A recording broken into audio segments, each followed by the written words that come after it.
through this. So let's dive in and see how that's done.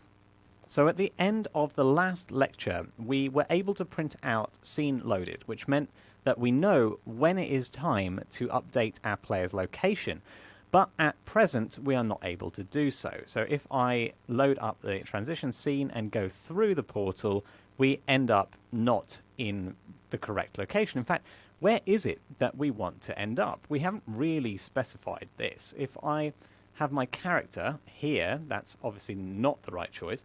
We want him to have it somewhere near the portal, but not actually inside the portal, otherwise he'll teleport straight back.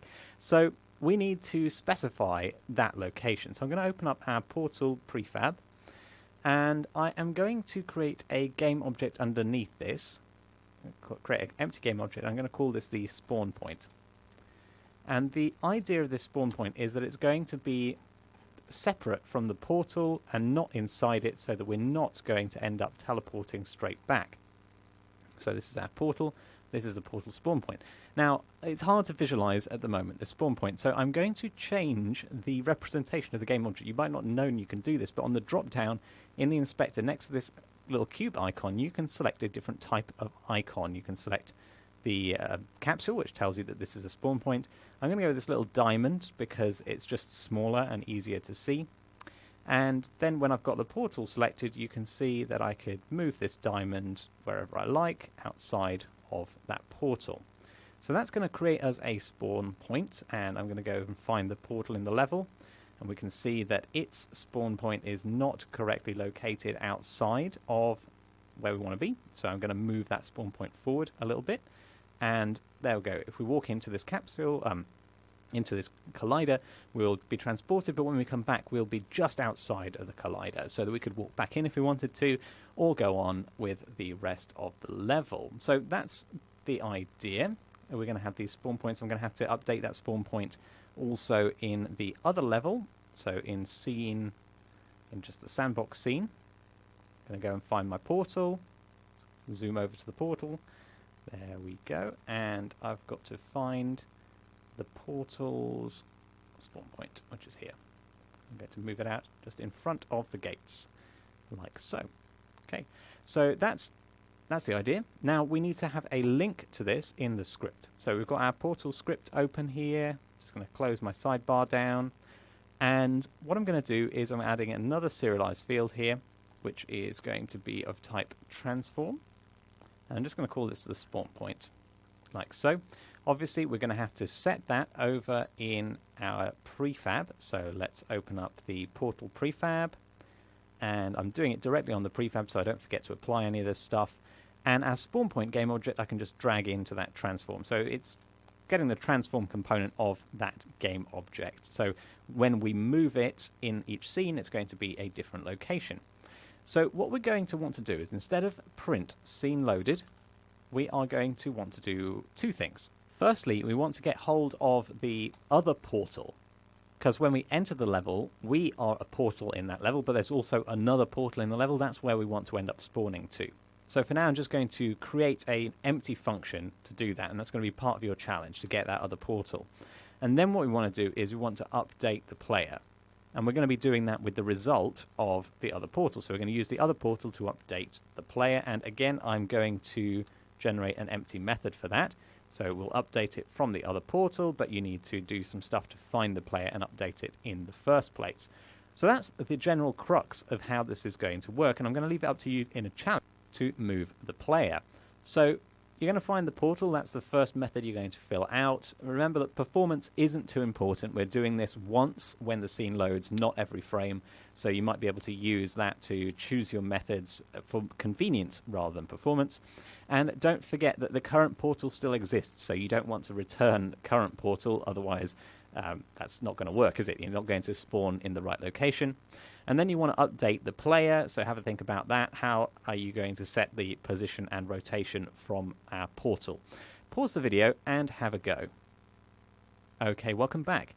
So we're going to give this a shot. First of all, getting the other portal. Well, I'm just going to do a find game objects, or find objects of type, in fact, and we're going to want to find them of type portal. I'm doing this in the wrong method, aren't I? I'm doing this in the update player. I want to do this instead in get other portal. So this is going to return us a list of portals, of which we can do a for each loop over. So we'll do a for each portal, portal in portals. And then how are we going to check? Well, we don't want it to be this portal, so I'm just going to do a quick if portal equals this. Then we're just going to continue. Remember, that just means we're going to skip over the rest of the for loop. And otherwise, we are going to return the current portal that is being examined, because that is the other portal. Fairly straightforward. And notice it's still giving me an error here because not all code paths return a value. That's because if we go through the whole for each loop and find no portals, because there are no portals in the scene, what are we going to return? Well, I'm just going to return null because we couldn't find a portal. Now, updating the player's location. How are we going to achieve that? Well, first of all, we need to get hold of the player, and we've done this many times before. We're going to call GameObject.find with tag player, and that's going to return us the GameObject player. Now, we want to update this player's transform. So I'm going to do player.transform.position is equal to the other portals.spawnPoint.position, and similarly for rotation. So just copy it over. It's going to be the rotation, like so, for both of these. Okay, let's give that a shot.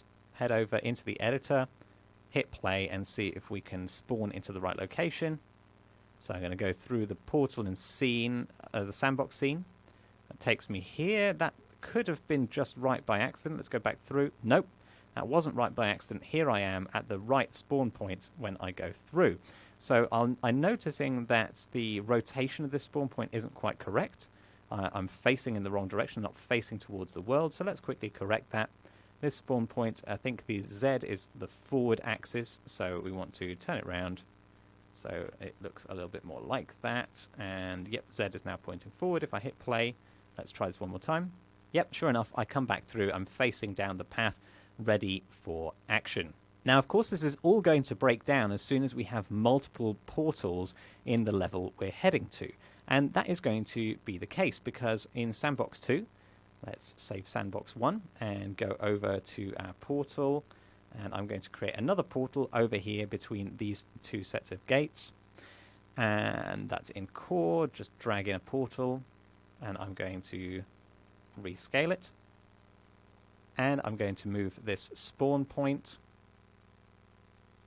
And finally, just set this scene to load to be the scene index 0. So what's going to happen now is that when we come into this scene, which is going to be the portal that we actually get moved to. So I'm going to go over into the original sandbox, then back. And you see that it's kind of not even sure where it took me. Now, the reason for that is actually pretty odd, and it's something to do with the NavMesh agent. And basically, if you try and reposition right at the beginning of the scene with the NavMesh agent enabled, sometimes it doesn't work. So I'm going to have our player have his NavMesh agent disabled by default. Now, remember that the NavMesh agent is enabled in health when you are alive, so in the first update our character is going to have his NavMesh agent re-enabled anyway. So I'm going to go ahead and hit play, and now hopefully what we should be able to see is if I go through to the main scene and then back to the corridor, then I get positioned at this gate but not at the other gate. What if I wanted to be positioned at the other gate? Well, then we are going to have some way to identify these two gates, and that's going to be the subject of the next lecture.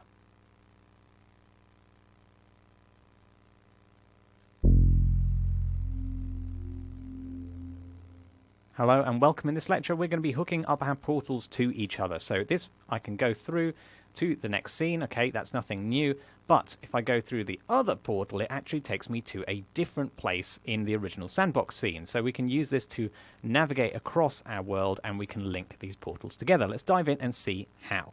So we've worked out that if we were to go into our transition level, then we get teleported to this particular portal, this portal 1. But I've got two portals in this level, and I want to be able to decide which one we actually get teleported to. So how are we going to distinguish and connect portals? Well, the easiest way I find of doing this, and I took inspiration from the Unity 2D game kit, which is a great example project to have a look at for all sorts of things. In fact, we're heavily modeling our transition and scene loading stuff off of the stuff that's going on the 2D game kit. And basically, just in general, having a look at example projects is a great way to learn. Anyway, that said, the way we're going to do this is with an enum. So we're going to create an enum, and we're going to do it within the class. Hopefully you've used an enum before. I'm going to call my enum destination identifier, and it is going to be the identifier of the destination that we want to go to, basically linking up the two destinations. And the way I'm going to do this is I'm just going to have a list of A, B, C, D, E, and you can go on as long as you want, basically to give a number of identifiers. You could do this with string references if you wanted to, but then you've got the whole issue of copy and paste. When you do it with an enum, I'll show you why it's really cool, because if I create a serialized field that tells me the destination, so it's going to have type of destination identifier, and it's going to be called destination. If we go over into Unity and wait for it to reload the code, you can see that by default an enum is a drop down. So this is a great way of making sure there are no spelling mistakes, because I can say, hey, this portal over here, that's portal A. This portal over here, that's portal B. And that's a great start, basically. So let's have you do, as a challenge, the move to the correct portal. Now you've got an identifier. It should be fairly easy to make sure you're selecting the right portal to move to. So update the getOtherPortal method, that's where you're going to be making the change, and create a counterpart to both portals. So in our transition level, we've got 2 portals at the moment. Make sure there's 2 portals with corresponding counterparts in the main sandbox scene as well, and test it out and see that you can correctly get to the other portal. Pause the video and have a go. Okay, welcome back. So let's give this a shot, shall we? Basically, we want to find a portal that isn't this portal, and if the portal dot destination is not equal to this destination, so just the destination really, then we also continue. Basically, we're only going to be returning the portal if it has the right destination and it's not us. That should basically do the trick. Let's go over to our sandbox scene, and in here we are going to go ahead and try to find, so we've got portal 1 over here, and the other portal I want to have over the bridge. So this is just for testing purposes. Obviously this isn't a game design decision that is very sensible, but let's try and position this. So I've dropped the portal into the world and I'm resizing the collider to fit. Then I'm going to go ahead and start adding in the visual language of these gates and resizing them, reshaping them, rotating them, as Rick has been doing previously, and just making a copy of this and scaling it and changing it so it looks a bit higgledy-piggledy. And then I'm going to change the size of the collider to match with these gates. And we want to connect up this portal. So the first portal in our level is going to destination A. The second portal is going to be corresponding with destination B. And let's just check that out. If we go over to the main scene, I think I already changed this over, sandbox 2, look at portal 1, yes, it's got a destination of B, so let's try that out. If we go from sandbox 2, I'm going to go over into portal B, and there I am in this part of the level. Ooh, looks like we need to rebuild that nav mesh. So I open up sandbox, and then we can bring up the navigation pane, hop over there and hit bake. There you go, that seems to fix that issue, so maybe if we go back to sandbox 2, now it should be better. So we're going to run through this portal, and there we go. Yep, we were just in front of these gates. If I go through the gates, ooh, what happened there? Null reference to something. What's going on? You know, I think what's happened is that we have forgotten to set the scene to load. So this error message is a bit rubbish. Let's improve it. I'm going to, on our transition, just going to check and say if the scene to load is less than 0, then we're going to want to return and not do our transition, but we also want to print out a log message. So it's going to be a debug.error, log error, and we are going to be logging out that the scene to load is not set. And notice I need to return something from this. I can just return null, and hopefully that will do the trick. Doesn't seem like it.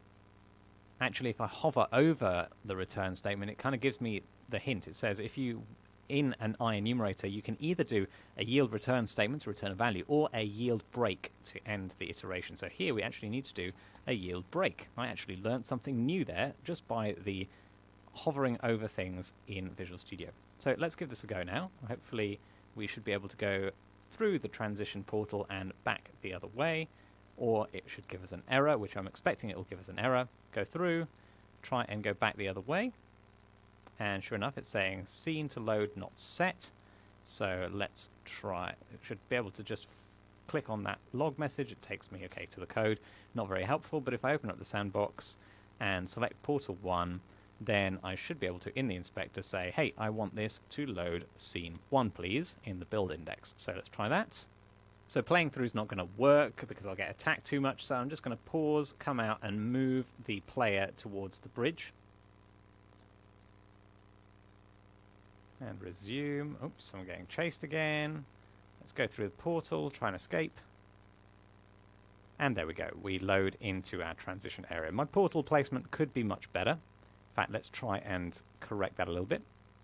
So I'm basically going to go to the sandbox scene and find that little hillock that hides our exit point and just trying to road it down a little bit with the terrain tool so that we'll be able to see when we're going into that trigger volume. We can click on it, most crucially, and I'm going to move the player towards the end of the level so that I can play through and test. So that about wraps it up for this lecture. Now we are able to go through portals as we intended and go back to the other side of said portal, and I can use this transition level to basically go from the beginning to the end of our map, nicely like so. Now just one thing I want to finish off is I moved my player. I'm just going to move him back because I don't want Rick telling me off for spoiling his moment. Great stuff. In the next lecture we're going to learn how to cover up this kind of jarring moment of transition with the camera bouncing around and just a sudden transition by doing a fade out and fade in. See you in that lecture.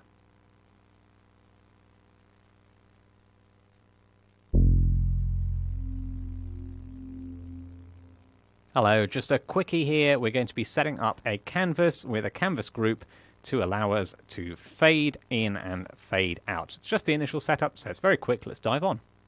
So we'd like to be able to fade out and fade back in, and the best way I've found of doing this is via the Unity Canvas UI system. So what I'm going to do is under the core game object, because I'm going to want this fader set up in all of our sandboxes, I'm going to create a UI object called Canvas, and I'm going to, stick that in core. It didn't go in core automatically, and I'm going to rename it to fader. And the idea here is that within this canvas, we could add a text UI, for example. Here's some text UI. But how do we make it fade out? How do we make the contents of the canvas fade out? Well, the way to do this is to add a component called a canvas group. And the canvas group does a few things, but mainly it allows us to change some properties for the things underneath this game object in the canvas, and one of these properties is the alpha. So if I change the alpha value, which goes from 0 to 1, you can see the text there is fading out. So my challenge to you, a mini challenge, I'm not going to put up a slide here, is just to make it so it fades in and out from black or white, whichever way you want, until it's completely transparent, and just so that it fades out by using the alpha value. No clever code just yet. So pause the video and have a go. Okay, welcome back. So the way you could do this is you could create another game object underneath a fader. I'm just going to add a component directly on here. I'm going to add an image component, and then I'm going to configure that image component, which at the moment there's no source image. I'm just going to use a color. I'm going to fade, let's see, I think I'll fade to white. I think I like the effect of fade to white. I've tried that already. And but you can choose fade to black. You could fade to green if you liked, or you could even use an image like a little loading screen or something like that.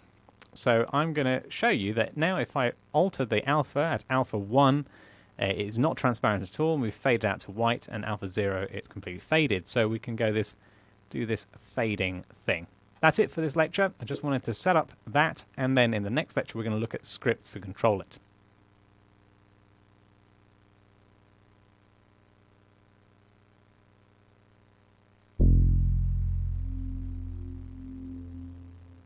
Hello and welcome. In this lecture we are going to be creating a fading coroutine so that when I hit play on start we're going to fade out. It's going to wait for the fade out to finish before printing something and fading back in very quickly. And all of that is going to be configurable, the amount of time. These are the building blocks with which we're going to create our fading out between scenes. Let's dive in and see how to create them. So we've got this fader object which allows us to change the alpha of the canvas group manually. But what we want to do is turn this into a scripted approach that effectively over time will fade the alpha out and then back in again. This is fairly straightforward to do with coroutines, but first of all, let's go ahead and create a class. So I'm going to go over to do this in Visual Studio Code, and in the scene management folder, I'm going to add a new file called fader.cs. And then I am going to create a mono behavior, and it is going to be put into a namespace of rpg.scenemanagement, like so. And then in this, we are going to create a coroutine. So we're going to need to return I enumerator, and this isn't included yet. And then we are going to have a function called fade out, and the argument it's going to take is a float time. That's the time it's going to take to fade out. Now we're going to need to include the right namespace for I enumerator, so control dot will do a using system.collection, and it's giving us an error on fade out because we're not yielding anything or returning anything. So what are we going to put in fade out? Well, the general structure of this is that we're going to go over for a few frames. We are going to every frame update the alpha by a certain amount so that after the time given in here, the value of the alpha will have arrived at 1. So we're going from 0 to 1 in a fade out. So how's that going to look? How much alpha do we need to be applying each frame? Let's have a look. So imagine these are your frames that you have in which you are going to update the alpha to get from 0 at the beginning of this all the way to 1 at the end. So the time this takes is the time variable. That's how much time we've got to do our fade. And each individual chunk, each individual frame takes up delta time amount. So how many frames do we have in total? Well, you can have a little mini challenge here if you want to figure out how many frames we have in total from the delta time and the time. That's right, it is is going to be the time divided by the delta time. That's how many chunks we've got, right? Simple maths. And the delta alpha, how much we have to change alpha in each one of these frames to go from 0 to 1, is going to be 1 divided by n, because we want to go from 0 to 1. That's a change of 1 amount, 1 unit. And if we divide that through equally between all the frames, that will give us the delta alpha. So in total, what we end up with is delta alpha is equal to 1 times delta time divided by time. And if you know your maths, 1 times is just negligible. We don't need to have that in there. It's the same as saying delta time divided by time. So that's what we're going to want to update every frame. But how do we do something every frame in a coroutine? Why not use start? Well, we want to do it every frame, but only for a limited amount of time. So we're going to put in a while loop that says, do this only for a limited amount of time. For now, I'm just going to leave the condition as false, which basically means it's not going to ever execute, but I am going to leave it up to you to actually flesh this out. Maybe mini challenge for you to think about, when is it that we should stop this coroutine? When is it that we aren't executing anymore? Well, we're not going to be executing anymore once alpha has reached 1. So the condition for our while loop is going to be the opposite of that, that alpha is not 1, because we want to update alpha until it is 1. Similarly, inside the body of the while loop, what are we going to be doing? Moving alpha towards 1, right? And the amount we're moving it is given by this equation here for you to figure out how to do. So that is the basics of it, but we're going to need a few more things. We're going to need, for a start, access to our canvas group. So mini challenge if you like to get access to the canvas group. We're going to create a canvas group variable, and I'm just going to call this canvas group. And in start, let's create a start method. We're just going to set that canvas group variable to a get component of type canvas group, like so.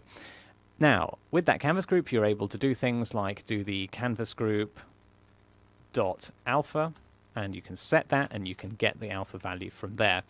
But what I'm also going to do for testing purposes, because we're not calling this coroutine from anywhere, is we're going to start the coroutine here in start and just use it to debug our fading in and fading out. So I'm going to do a fade out of 3 seconds, like so, just to test things out. And obviously nothing is going to happen just yet. And by the way, to make something wait for one single frame in a coroutine, if you don't already know this, you need to yield return something, because that's what we do when we want to wait for anything to happen inside a coroutine. And the way to wait exactly one frame is to yield return null. It's very simple. Yield return null basically says to Unity, hey, this coroutine should be run again on the next possible opportunity on the next frame, and that's what it will do. So your challenge is to finish this coroutine off. What should the end condition be, and what and how will you update the alpha? Pause the video and have a go. Okay, welcome back. So we're going to have a go. The alpha is not 1, so let's try that. I'm going to do a canvas group dot alpha is not equal to 1. Simple as that. That should work for now, and there is a caveat here that generally we should never do equality comparisons between floats, but it will work. It's just a general safety thing that we shouldn't do it, and I'll show you how we can get around that in a sec, but don't worry about it for now. Okay. Now we're going to move the alpha towards 1. How are we going to do that? Well, canvas group dot alpha plus equals, I'm going to increment alpha, and I'm going to increment it by that delta amount that we looked at on the previous slide, which is just the delta time divided by time. So that's going to be time dot delta time divided by time, which is the total time it's going to take us. And that should allow us to increase alpha all the way up to 1. Well, let's see if that does the trick. Let's go ahead and hit play. And it's not working because I haven't put the fader script on the fader game object. Let's add that and see if it works now. Yep, sure enough, it is fading out over the course of about 3 seconds, up to 1, and then alpha stops at 1, which is what we'd expect.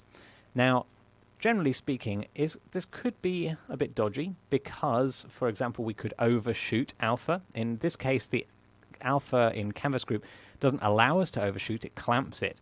But it is possible that we could have overshot alpha, so that we shouldn't really have done an equality here, could have done an inequality, for example. So we should say that while alpha is maybe less than 1 would have been a better option here. And we can give that a try. It should be about the same. Go ahead and hit play. It should increase until it reaches 1. Perfect. Done the job. And that's about it. That's what we want to do with a fade out. Now, I'd like to create a fade in as well. So let's go ahead and just copy this method, and we won't try and extract it out and make it more abstract than this. We're just going to change it to a fade in over a certain amount of time. Fade in basically is going from 1 to 0, so you might want to have a little mini challenge here to update the code here to allow it to go from 1 to 0 instead of 0 to 1. So have a go. Okay, so what we're going to do is we're going to have to change this inequality around. So it's going to be that the alpha has to be greater than 0. While it's greater than 0, we're going to be decreasing the alpha. So it's going to be a minus equals, and still the same amount of time applies because according to our slide, we're still making a change of 1, right? We're going from 0 to 1. It's still a change of 1 over the whole time span. So that should be allowing us to do fade in. Now, what I'm going to do is actually show you how we can nest coroutines here. What I'm going to do is create a new coroutine, my enumerator, called fade out in, which is going to fade out and then fade back in again. And what I want to show you is that we can yield return a coroutine function, really a function that returns an enumerator. And by doing that, we are telling this coroutine, the fade out in, that it should wait until this coroutine has finished. So I can do a 3-second fade out, then I can do a print statement saying faded out, and then I can yield return the fade in coroutine, and maybe, I don't know, take 2 seconds to do that, so it should be a bit quicker, or maybe 1 second to make it really obvious that it's quicker. And then after that fade has finished, we are going to print faded in, like so. So we can tell, hopefully, that this is waiting because of these print statements. So I'm going to, instead of starting our fade coroutine, I'm going to start our fade out in coroutine in start and see what happens. Let's get my console open and clear the logs and hit play. So it's starting fading out, and we get our log message saying faded out, and then very quickly afterwards, 1 second afterwards, it faded back in and we got our faded in log message. So that's how nesting coroutines works, and it can be very, very handy, and we're going to use that here in our transition because we want to fade out before we do our scene load, because we don't want any jarring changes to the scene to be visible. So we want to make sure we've fully alphaed out the scene. So to summarize this lecture, we've created this fader component, and we have created 2 main coroutines, which I'm actually going to make public. So public fade out and public fade in, which are going to be the interface to this fader that just allows us to fade it out over time and fade it back in over time. Great stuff. In the next lecture, we're going to learn how we can make this fader persist between scenes so that there's only ever one fader. I look forward to seeing you there.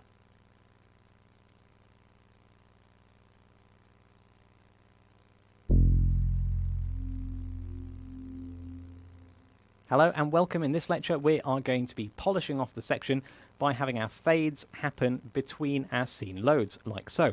And to do that we're going to have to persist the fader between scenes so that it can remember whether it was faded down or faded up, and we don't have to do anything complicated there. So we're going to find a way of doing this without using the singleton pattern, which has many disadvantages, and we're going to do this in a nice way instead. So let's dive in and see what that way is. So at the moment our fader is not prefabbed and not shared between scenes. That's something we're going to fix.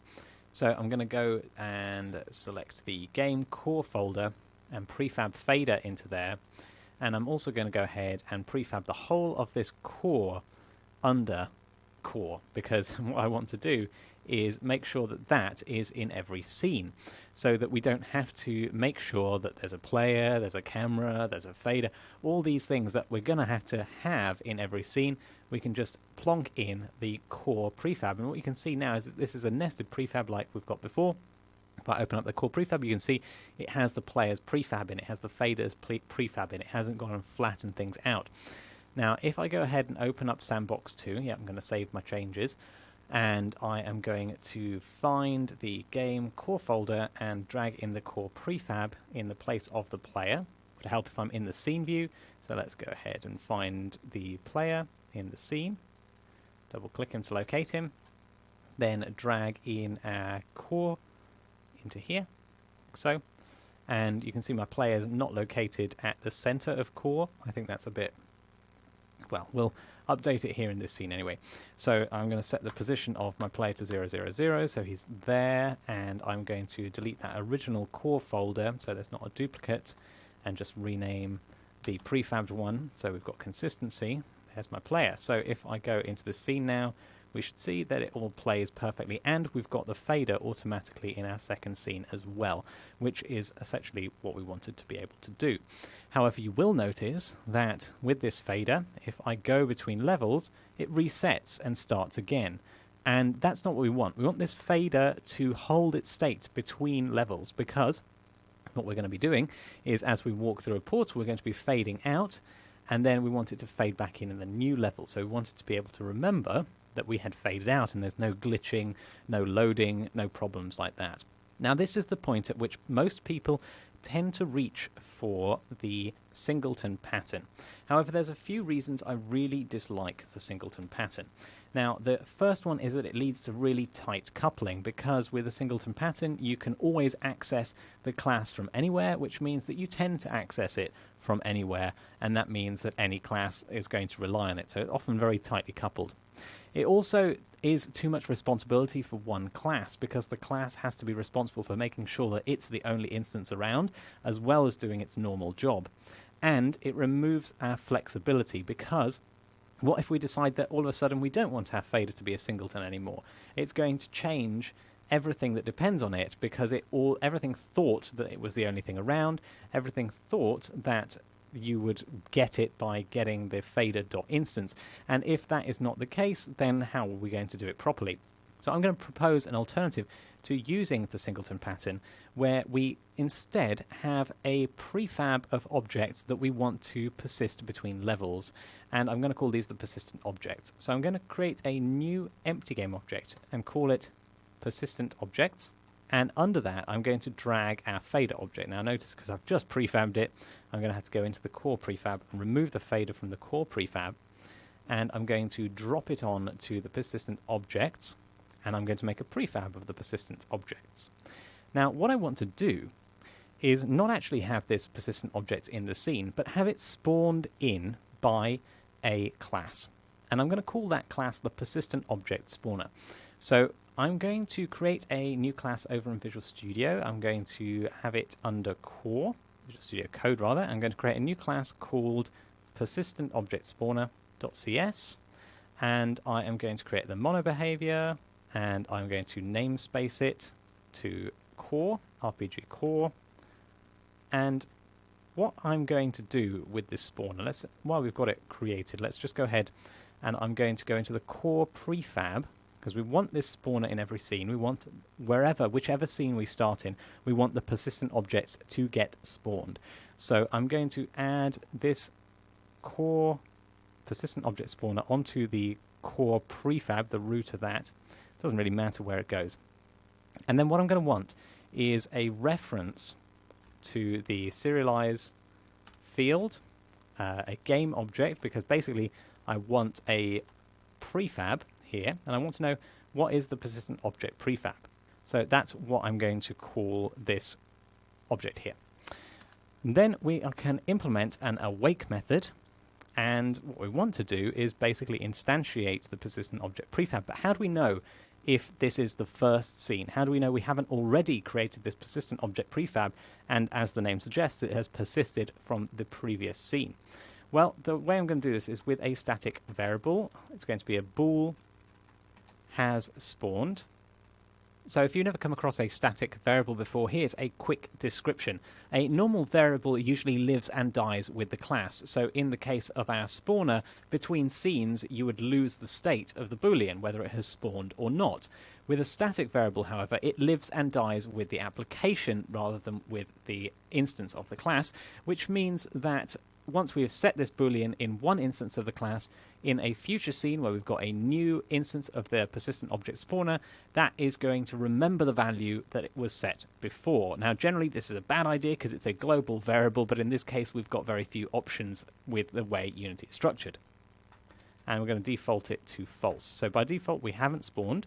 So in awake I'm going to say if has spawned, then we're just going to return and not do anything.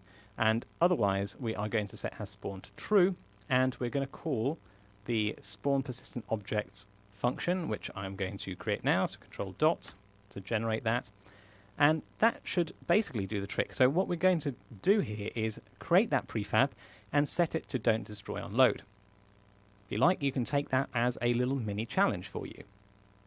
Okay, so what we're going to get back once we instantiate is a game object, and I'm going to call this the persistent object, like so.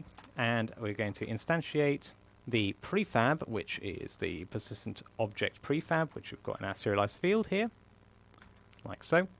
And then what? So once we've got that instantiated, we want to make sure that it won't be destroyed on load, so that it hangs around.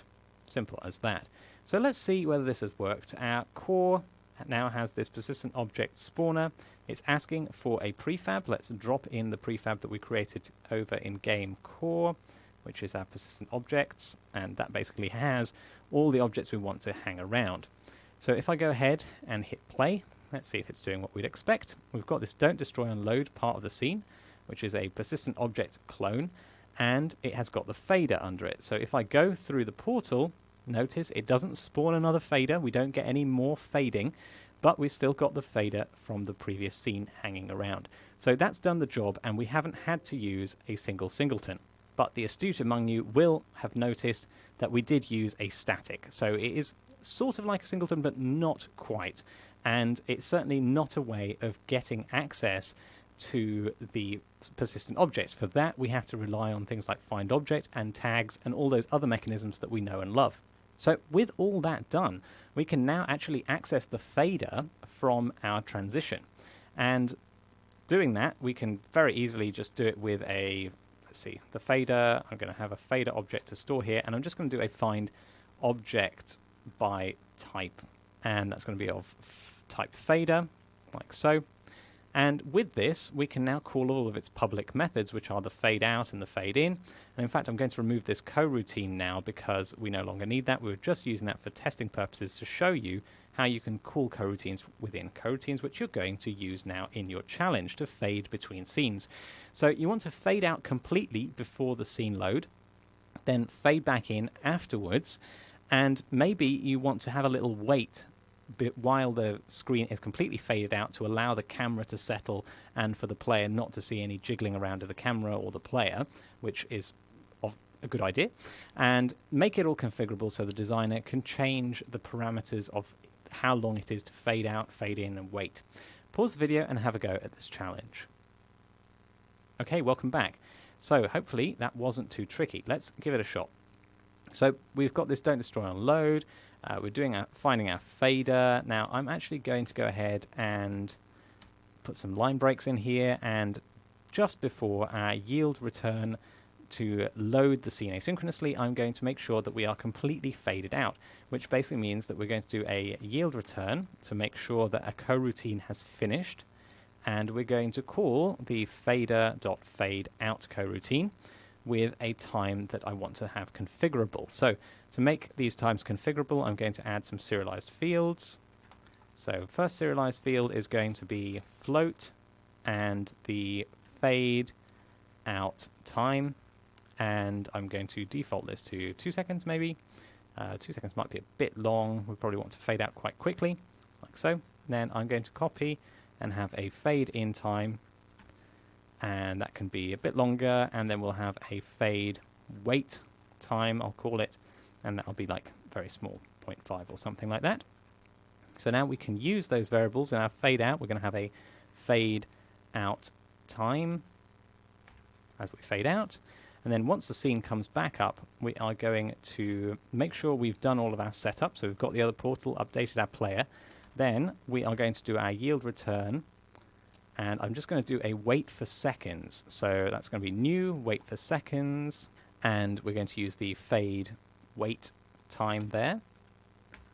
And the idea there is that we've done all of our setup, we've moved the player, and then the waiting, we're just going to wait 5 seconds or 0.5 seconds for the camera to stabilize and things like that.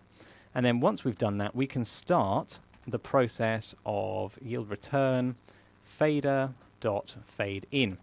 And that's going to be the fade in time, like so. And then when that's finally finished, the job of this current portal is done, so we can go ahead and destroy it. And you can see how this is all happening asynchronously. We're not having to pause the whole game. We're just being able to say fade out over a series of frames, then load over a series of frames, update the player and wait for a series of frames, and then fade in over a series of frames. So this whole function can take many frames to run.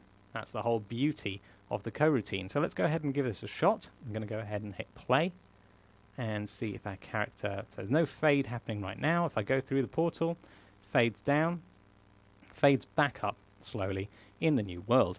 Now, this is all configurable. I felt that first fade was a little bit slow. So what I'm going to do is I'm going to go to the fader prefab and just change it for all the instances of the fader.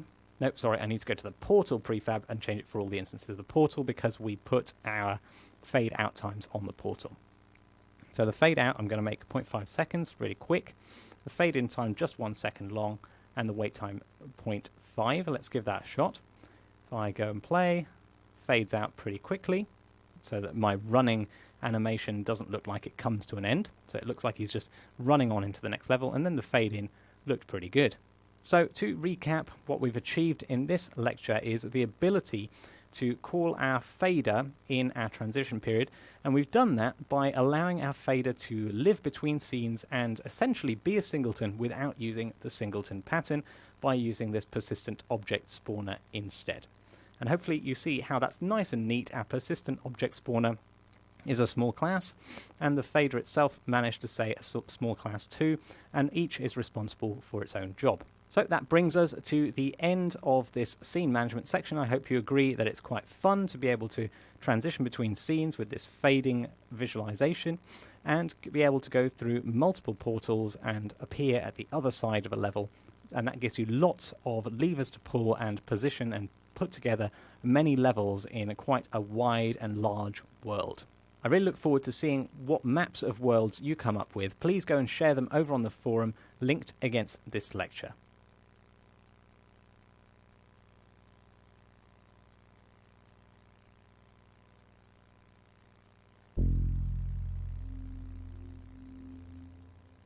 Hello and welcome to the saving section.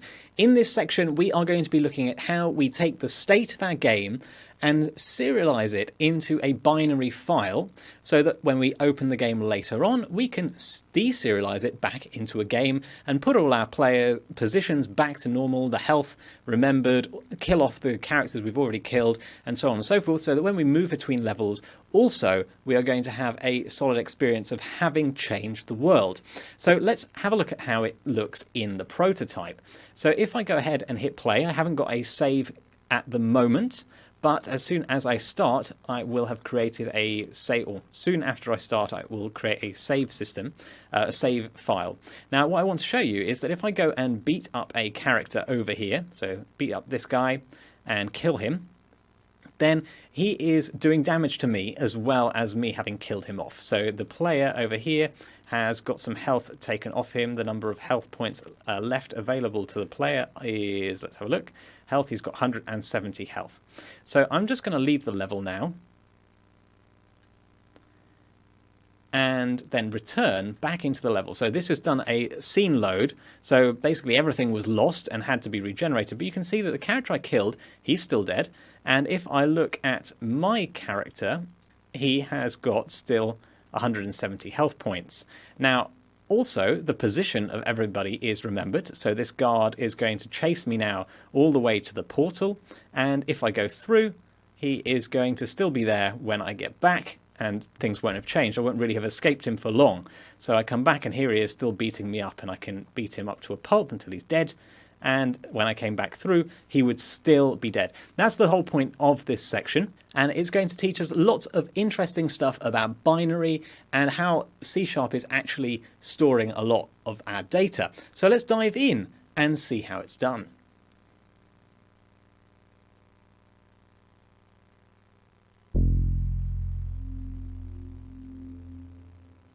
Hello and welcome. In this lecture we're going to be putting in a new persistent game object, our saving system, with two scripts on it. The saving system script and the saving wrapper. This is in order to get the overarching architecture of our saving system in place so that we can test things. Let's dive in and see how it's done.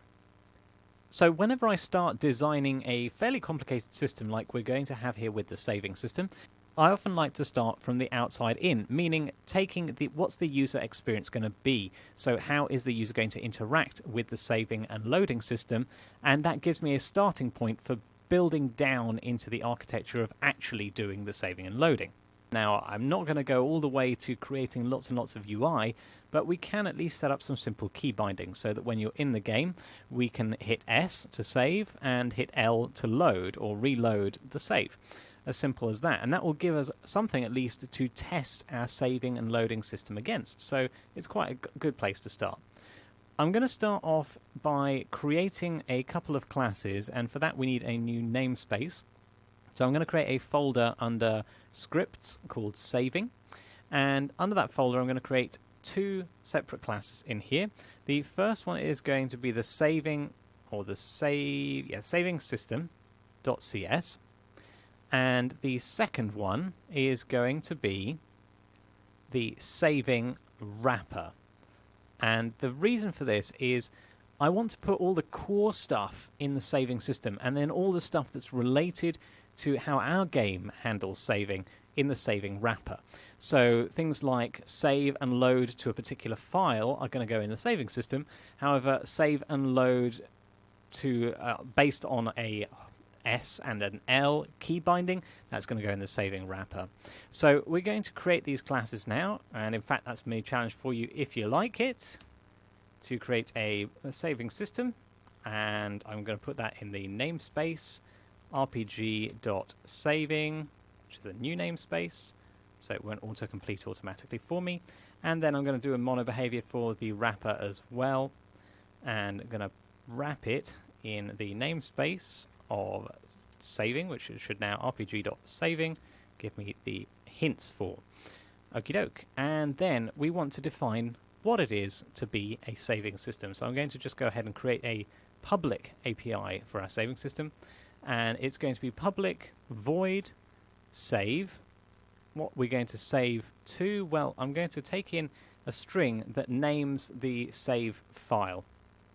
So this is just going to be like anything that uniquely references this particular save file, and then I'm going to print out that we're saving to this file, to the save file.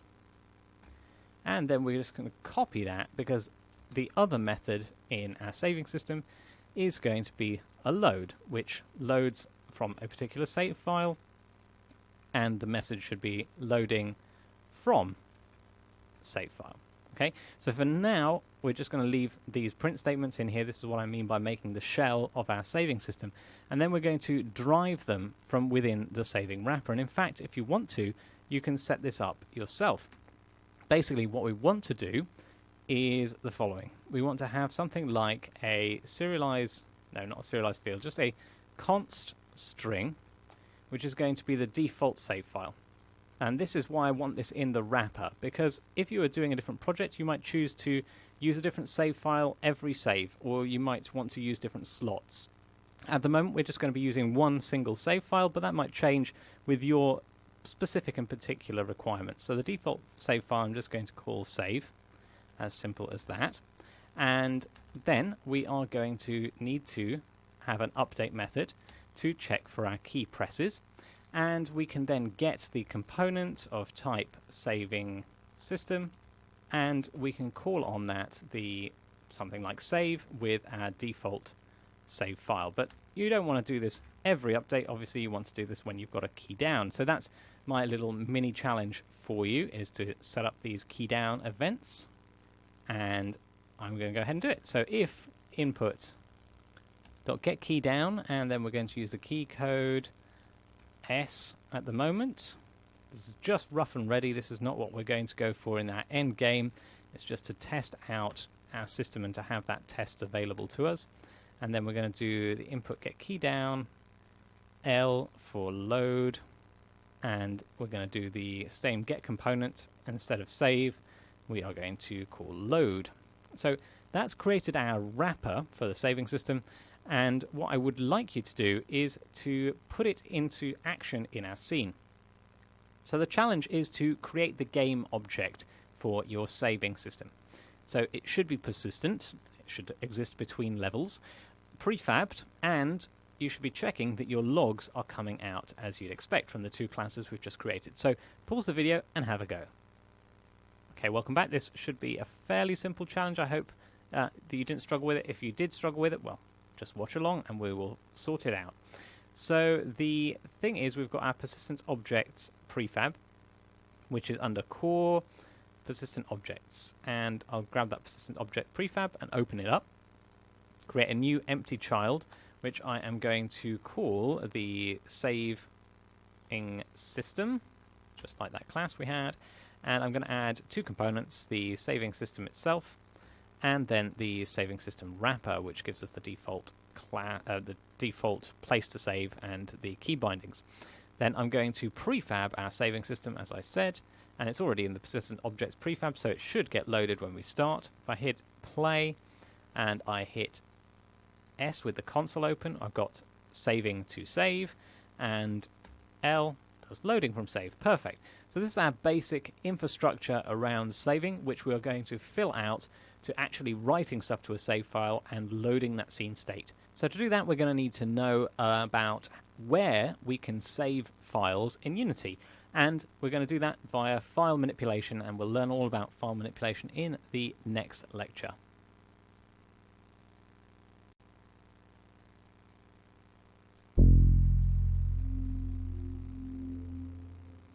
Hello and welcome. In this lecture, we're going to be looking at what is serialization and why do we need it anyway. So serialization is the process of taking all the state and important data that you've got in your game or in your program or whatever it is you're doing and turning it into binary, just zeros and ones. And the idea here is that once it's in binary, we can send it over the network, we can save it into a file, we can do all sorts of things with it and just store it or keep it or transfer it, do whatever we need to do with it. And then at a later date, maybe our application is closed, maybe we've even downloaded an update to our application, so the code is no longer the same. But if we had agreed on the format with which we transferred our code state in its various objects that point to one another, if we'd agreed on the format in which we transfer that into binary bits, then we can do a deserialization, which goes the other way from the binary bits to convert them back into C# objects and types and references and so on and so forth. So this, why do we need it? The idea here is that we need to have a way of converting all the state of our game that's important, such as the character's health might be this block here, and the location in the game might be this block here. We need to convert that into binary so that then we can take this binary and put it in a file, because files basically on a file system only contain binary. And you just have different ways of reading that. Now, you might say there are text files, but that's just a special version of binary, and we'll talk about that later. But it is a special version of binary that certain text editors all agree on and can read the binary, but it's still binary under the hood. So before we talk about serialization, we need to go back a step to something very fundamental, which is how do we count? Let's sit down, children, and figure out how we count. First, we start with 0 because we're programmers, and we go 0, 1, 2, and 3, and so on, until we reach 9, at which point we run out of numbers to write with. We've only got numbers for 0 to 9. How do we carry on writing here? Well, some clever folks over in India developed a system now called the Arabic numerals, in fact, which is to say, hey, why don't we just write a number over to the left here? And you notice it's to the left, which might look backwards, and I'll explain why in a second. So if we put this number over here, that actually takes on the value of 10, and it's one number higher than 9. And we put this 0 here to mark that we are one place along. So we use places to denote digits that we don't have, which is quite a clever system. And the idea here is that it's backwards because it's an Arabic numeral, and in Arabic you write from right to left. So actually it's interesting that we use it in a kind of backward system because that's where it originated from. So then we carry on counting in this place over here in this column, we carry on going, and we carry on going until we reach like 99, at which point we run it out again in this left-hand column. We run out of digits or run out of characters to write this with, and so we resort to adding yet another column. Now, there's a little bit of a system appearing here because what we've got is that everything in this column is worth 1, so it's 1 times 2, it's 1 times 9, and everything in this column is worth 10, so it's 9 times 10, 90, plus 9, so 90 plus 9 is 99. And obviously this just seems obvious to you because we're so used to counting in decimal. And 100, so 1 times 100, if it was 2, it would be 200, and so on and so forth. So we've got the hundreds columns, the tens columns, the ones columns. You probably know this. This is probably a revision for most of you, I hope. Now, how about if we did hexadecimal? Now, what does hexadecimal mean? Hexa is the Greek word for 16. So hexadecimal is the Greek word for 16, and so we're counting in chunks of 16. Now, if we go from 0 all the way to 9, what do we do now? Well, what we do is we invent a new character. In this case, in hexadecimal, we typically start using the alphabet. So we go A, B, so on, until we reach F, which has the value of 15. Again, remember 9 is not 10. We've counted in decimal, but we've only got digits to 9 because 0 counts as well. We've got 16 digits here. We've got from 0 to F. You can count that in your head if you like. Now, what happens next is exactly the same as in the decimal system. We go over to 10. But I'm being careful not to say 10 because this is no longer 10. This is 10. And this actually has the value of 16. So that's the interesting thing because it's 1 more than F, which was 15. And we carry on along this path until we get to FF, which has a much larger value. And the next one after FF is 100. So what does 100 actually end up equaling? Well, we can think about it. We've got 16 lots of numbers down here. Every time we add 1 on this column, we have to have done another 16.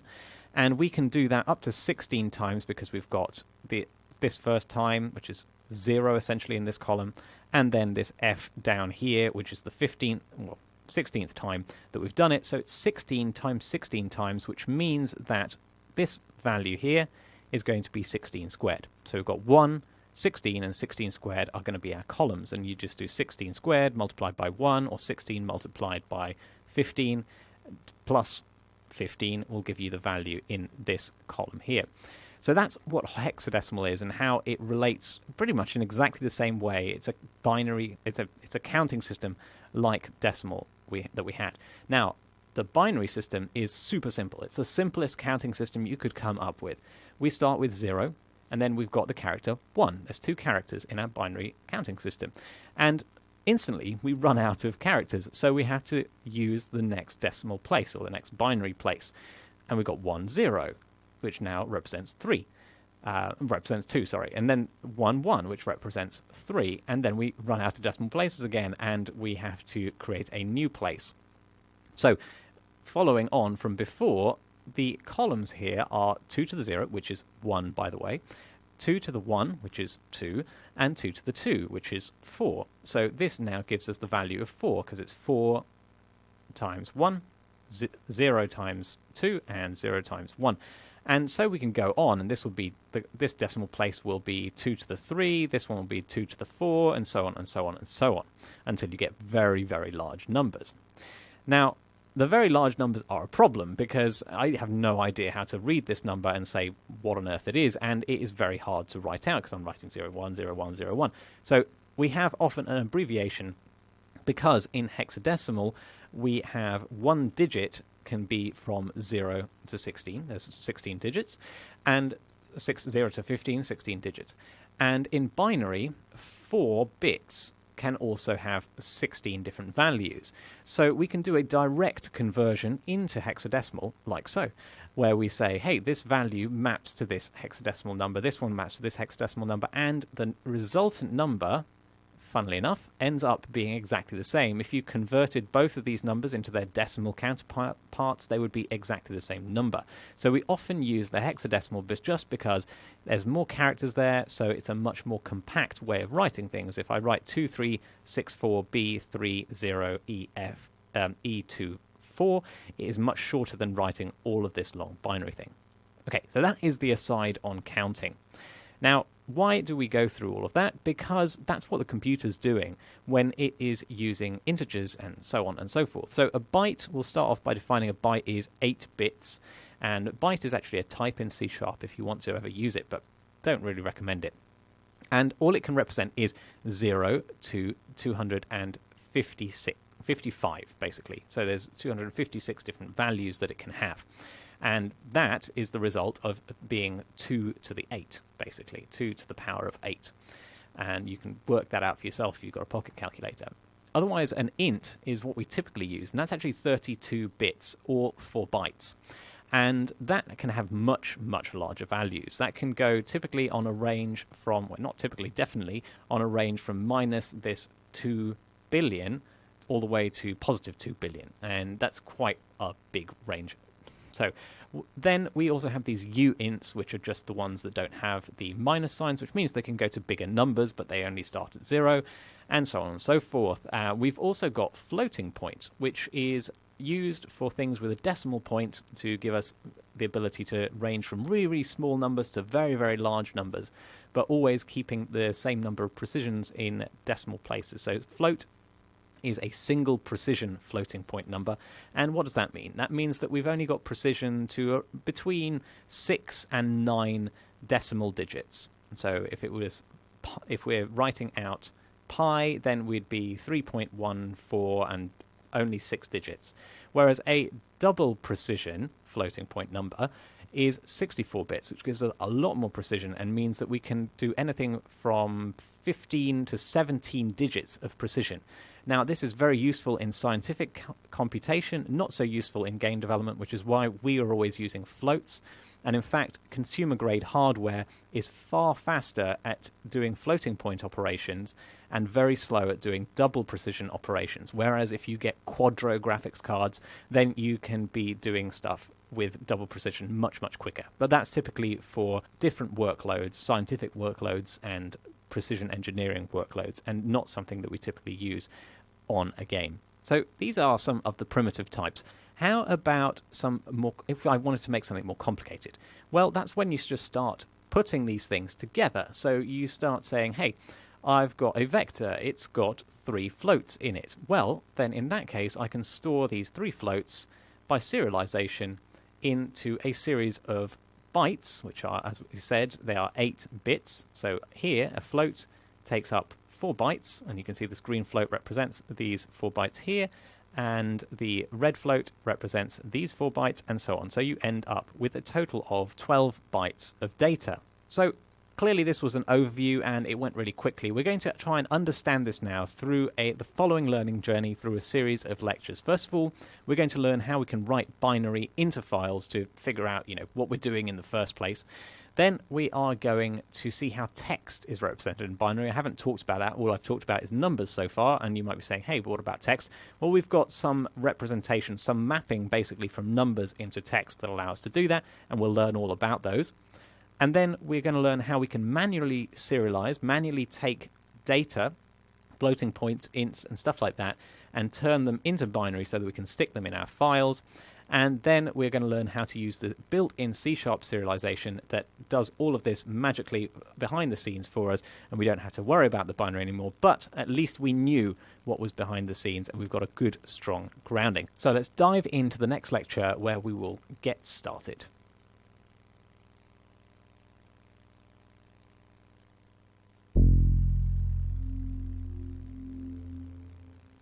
Hello and welcome. In this lecture, we are going to be working out how to produce the path that I've got here, which is where we're going to be putting our save file, which is going to be different on every platform, and we're going to learn how to use the correct path separators for a given platform. Let's dive in. So as part of our saving system, we're going to need to save to an actual file. And where are we going to save that file? Well, the location is going to depend vastly on the platform that you are deploying to. If it's on Android, it's in one place, iOS another. If it's on Windows or Mac, there are different places for each platform.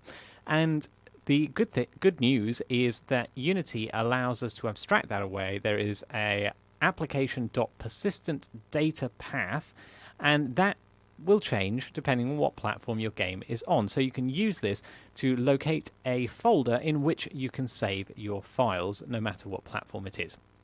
That's great. But then there's other differences between different platforms and the types of paths that they can use. So, for example, on iOS, you might use // on Windows, you might use backslashes, and backslashes on iOS wouldn't work, so you shouldn't use them there, and things like that. So how do you then go and combine things and make these paths, build these paths so that you have mobile / containers, for example, or you want to put / save file at the end there? Well, that's the difficulty, and that's solved by C#, where we have this path.combine method, which allows you to take 2 strings and it will combine them with whatever is the path separator for your particular platform. So with these 2 bits of knowledge, it should be sufficient for you to work out in the saving system what our save path should be. So I'm going to create a private method in here that returns a string, and is going to be get path from save file, and we're going to obviously take the save file as the argument here. And this is where I want you to put some logic. Do something cool here. What are we going to return? That's going to be your challenge, and what we're going to print here in saving to and loading from is, instead of our save file, which is quite mundane, we are going to actually print out the path. So you can, once you've printed it out on your platform, you can actually go and open that folder and see where it is on your system. Okay, so here's the challenge definition: to compose the path. choose a name that you want for your file. Do you want to add an extension? That you can just do. It's the same on all platforms, adding an extension, so you can just do that with basic string manipulation.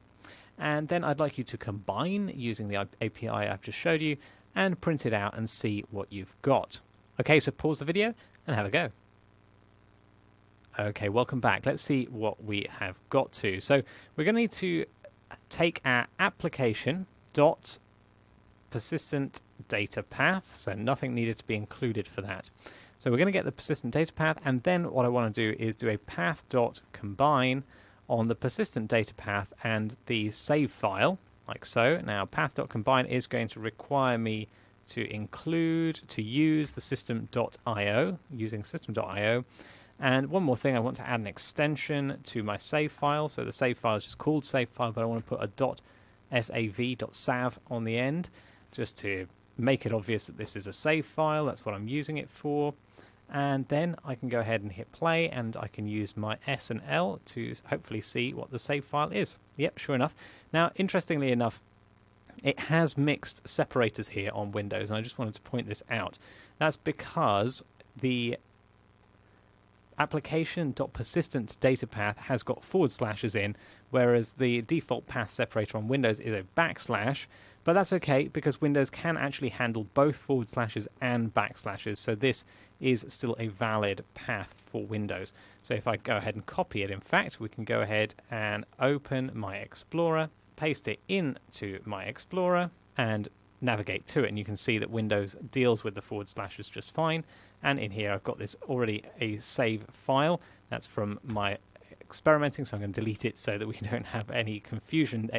You shouldn't have had to create something at this stage, but it shows you where these save files are going to end up. They end up in your app data, local low, default company, that's going to be whatever company you set up in Unity, then the project name, and then that's where it's going to end up on Windows. On Mac, it's going to be different, and I'd like you to post what you get depending on your platform. Okay, so that is one of the fundamental building blocks of how we're going to access our files, is to actually know where we're going to save it in the first place and be able to manipulate paths and file paths. In the next video, we are going to be using something called a file stream to actually write into this path, into this particular file. I'll see you there.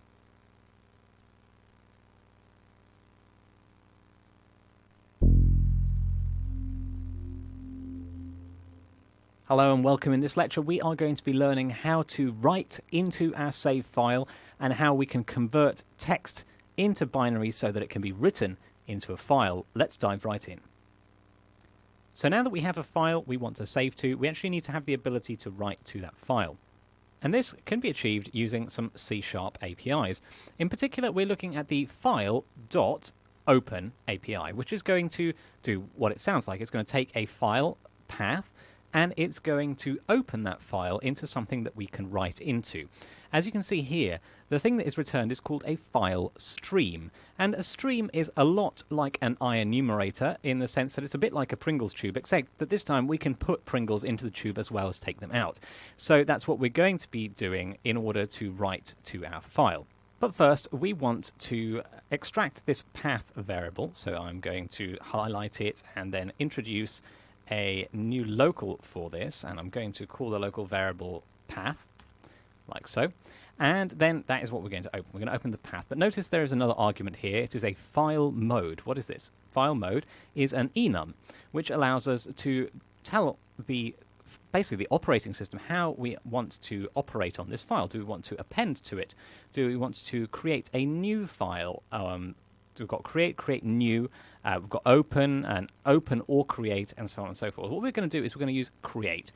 Basically, what the create mode does is specified in this documentation linked against your resources. So here it says create, and it creates a new file, and if the file already exists, it will be overwritten. That's what we want to be doing. We want to be overwriting our save file whenever we save. Now, notice the difference between this and create new. Create new, on the other hand, says if the file already exists, it throws an exception. So this really wants to make sure that there was no file there before. We are happy with the former approach, file mode.create. And then, as mentioned, the return type is the file stream data type. And I'm just going to call this the stream for now. and assign the value coming out from file open. What is a stream? What can we do with it? Well, there are a few methods of interest. Let's have a look at them. We have got things like write, we have got write byte, and we have got things like read as well. So we can read and we can read a byte. Now, why are we talking about reading bytes, for example? Why is that? If I wanted to write a text file, why can't I just write text? Well, because as far as files are concerned, the contents of a file is just binary. There's no such thing as a text file or a binary file. There is just conventions of how we format text in a text file. It is usually using an encoding, and we'll get to that in just a second. But basically, any file is just made up of binary, which is why we can write to it or read from it as bytes, which are basically 8 bits. Now, there's one more thing we have to do with things like file stream, because they are what is known as an unmanaged resource. That's a bit of a fancy way of saying that it's not automatically going to be cleared up for us, or at least not at a particular given time. So we want to be clear about when this gets cleared up.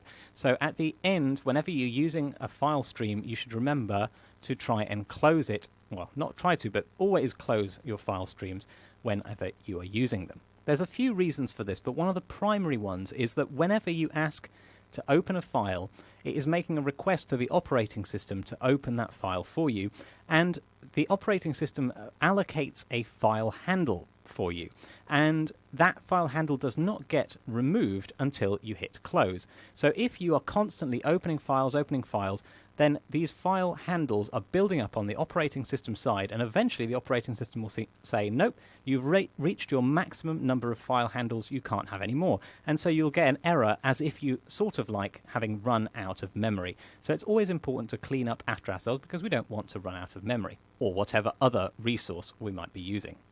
So let's have a go and see if we can write something into the file stream.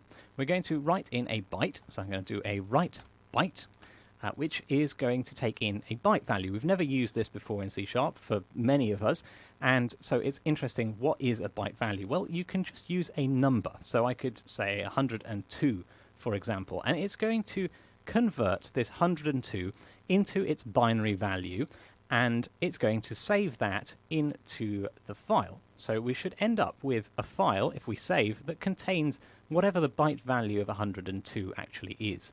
So I'm going to go ahead and reload, or it's automatically reloaded. Let's go ahead and hit the save button in the editor. And I'm going to go ahead and open up this file in Visual Studio. So I'm going to copy the path and go over to Visual Studio Code and open file. So I'm going to navigate to the persistent data folder and access the save file, like so. And you can see that the character in here has been represented as F.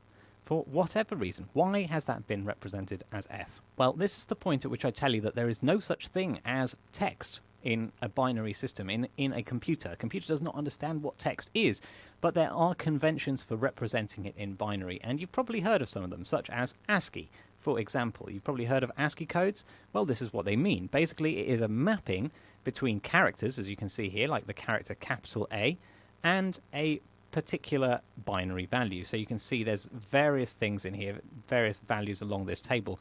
What we're interested in here, the decimal value, which then gets converted into a binary number. But basically we're saying that the binary number represented by 65, that binary number that represents 65 is A, whereas the lowercase letter a is 97.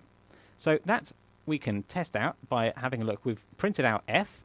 And what is lowercase f? Lowercase f is 102, exactly what I wrote out in the bytes. Okay, so that's great. There is actually what's going on here. You can see what encoding is being used in Visual Studio Code by going down to the bottom right. And you see here where it says UTF-8, that's what it's going to default to.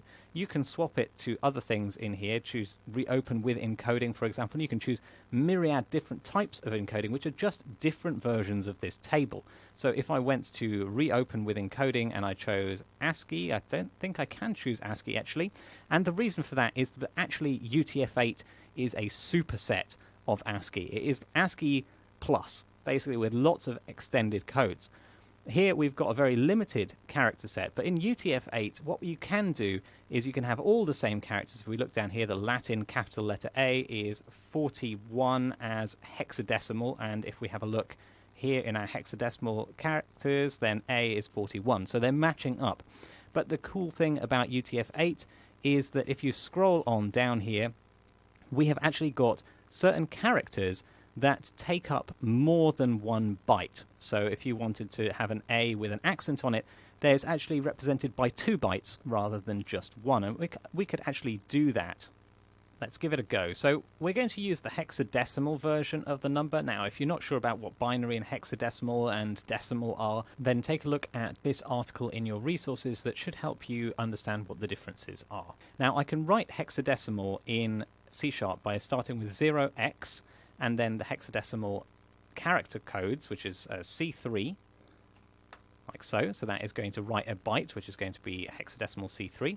And then I'm going to write hexadecimal 80, which should, in theory, these 2 bytes give us the accented capital A. So let's go and try that out. Pop over to the scene, wait for it to reload, hit save, and then go and have a look at our save file. And sure enough, there is 1 character there, even though there are 2 bytes, and that's because we're using the UTF-8 encoding down here in Visual Studio Code. So your challenge is going to be to write to this file, and we're going to do a little bit of variation on the usual hello world, and we're going to write Hola Mundo with the upside down exclamation point at the beginning here.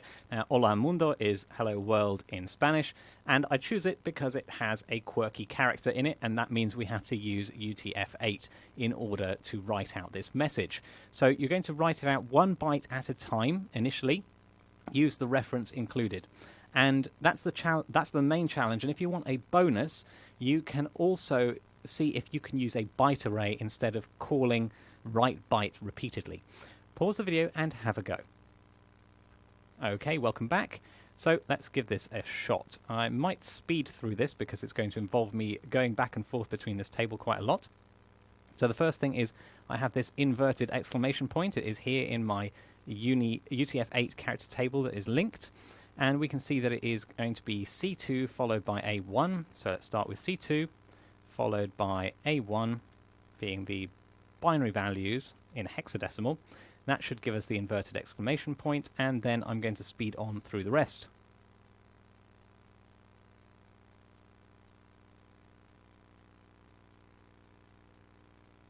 So if, like me, you got a little bit bored copying and pasting from a table repeatedly, then you might have only got as far as hola.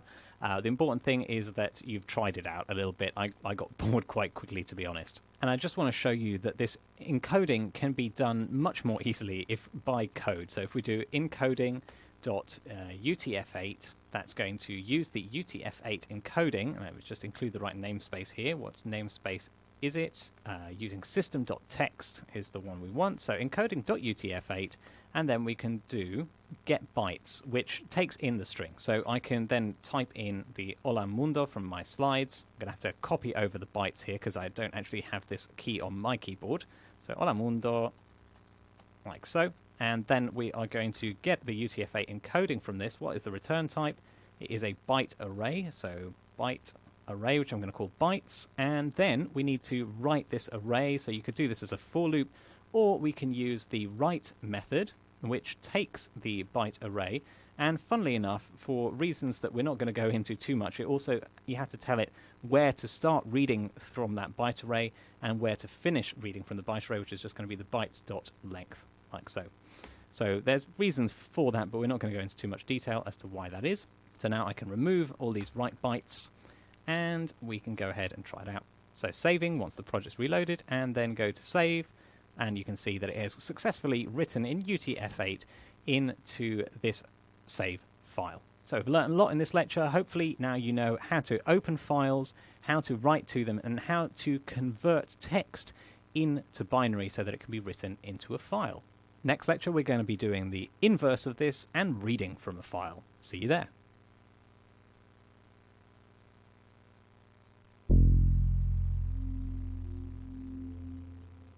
Hello and welcome. In this lecture we are going to be making it so that when we change what's in our file and we go back to our project and we load from the file, we can actually print out the text value. Even though the file contains binary, we can convert it back into text. So we're going to learn about how to convert back to text and how to read from files in this lecture. Let's dive in. So before we go any further, I would like to point out how error-prone it is to open a stream and have to remember to close it. And it's even more error-prone because any of the code in between opening the stream and closing it could throw an exception. For example, if there is no way of converting this particular string into this particular encoding, they might throw an exception. And that would circumvent the closing mechanism and the stream would not get closed, and we would get a leaked file handle, which could potentially lead to problems. So how do we avoid this? Well, C# has a system built in, and if you use using, the using keyword in this way, not like the way we've usually used it at the top of a file, but using then followed by round brackets around the statement you want to protect, which in this case is this file open. And it needs to have the whole line, the assignment in as well. Because if you think about it, if we tried to pull this file open out of here, it would no longer be protected. And then what happens is after this, we can have this basically behave like an if statement or a for loop, and we can put the code we want to use the stream in here. In fact, you can see that the stream's no longer accessible outside of these using statements brackets. And the cool thing about this is that once you leave the using statement, whether it's because you came naturally to an end or you returned out of it, if you did an early return in here, for example, or at the beginning, it would also call close. Basically, anything you do to exit this using statement is going to call close on the file stream, so we can't forget to do it. It's just good habit that whenever you're using a resource like a file stream, you do it inside a using like this so that we know it will get cleared up. It also makes it easier to check for correctness when you're coming back to read this later on. Now, what we can do for loading is very much the same as what we do for the opening a file stream. A file stream can be used for both reading and writing, by the way, so that means that there are methods on there to do reading as well. Now, I'm going to give you as a mini challenge to open this file for reading. For that, you might need to look at the documentation from last lecture on the file mode and what file mode you might need to use. Okay, so I'm going to go ahead and do this, and basically it's almost an exact copy. I'm going to use the using statement this time, so we don't forget to close it. The path, we're going to copy that up from the saving as well, and we can use that in our print statement, like so. And what's our file mode? We don't want to create the file, we don't want to be overwriting it, we want to open. And not open or create because we don't want to be loading from an empty file, we only want to be loading from a file that already exists. So I'm just going to use file mode open, which unlike create is not going to overwrite the file, but instead will allow us to read what's already there. And then we've got access to reading methods like this. We could read one byte at a time like we did before, or alternatively we can do this read method, which is a bit interesting looking. This read method basically takes a byte array in and an offset and count. So it looks a lot like the write method we had above, but this time what it's going to do is it's going to write into this byte array. So the byte array is what is known as a buffer. And a buffer is basically a piece of allocated memory that we have created for something else to fill in. And it's quite common when dealing with file operations. So I'm going to call this the byte buffer. And we're going to create a new byte array. And we need to think about how long should this byte array be. Now, typically, you would allocate the byte array to be a certain size, a specific fixed constant size, and then you would iterate over the file in chunks and do whatever you need to do with it in chunks. Because, think about it, a file could be multiple gigabytes in size, and your memory might not be able to fit all of it in, which is why we need to use buffers and write to it a little bit at a time, and often we could use enumerators to lazily do operations on bits of this file. But in our case, our file is going to be small enough because we're just writing small messages into it. So we can just get the length of the whole file stream, stream.length, and that's going to tell us how many bytes are in the whole file. And that's great, that's a good start, and that's going to be the size of our buffer, which means that then we can read into the buffer, we can pass in that buffer, and we can tell it, hey, why don't you start at 0, start reading into it at the offset 0 at the beginning of the buffer basically, and finish reading into it at its length, which should be the same as the string length. So buffer.length, like so. Now you'll notice that actually the read operation does return an integer. It actually tells you how many bytes it successfully read. In our case, it should be exactly the same number as this stream length and the buffer length, because we're trying to read in the whole file. But if you had given it a buffer with a smaller length, then it might be the length of the buffer, or if there wasn't enough data left in the file, it might be even less than that. But this is all out of interest at this point because we are just going to be reading it all in one go. But it's just a justification of why the API looks like this. And that's also why the write API looks like that, because often we are using a buffer that we've been reading from another file and we're writing out from that buffer into another file. And so this is why the APIs tend to look like this, and they're at quite low level, so that's okay. I just noticed that I cut the path variable from the save method and we shouldn't have cut it.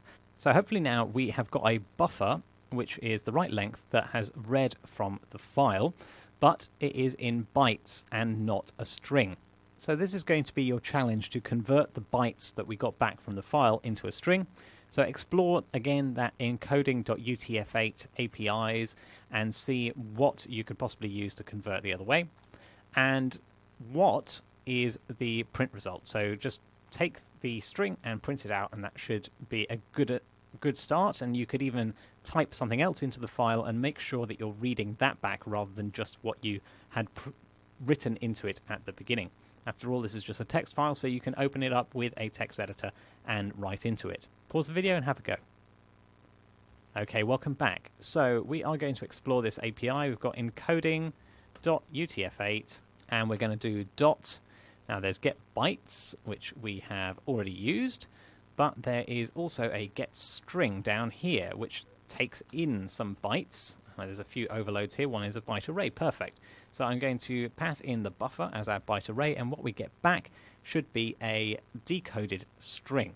So we are going to go ahead and just print out the decoded string and see what we get. And for testing purposes, I'm going to change the text in here to hello world, like so. And if I go over to our project, and this time I'm going to hit load when it's reloaded, I should see that hello world is printed out. And I just want to show that this is indeed what's coming from that file. If I hit lots of exclamation marks and hit load again, it reloads the file and it loads the new contents thereof. Okay, great. So we can write strings and read strings from files, but in general our game data is not strings. It is things like floats and vectors and so on and so forth, and that's what we want to be saving into this file, not strings. How can we convert those into binary? That is going to be the subject of the next lecture, so I'll see you there.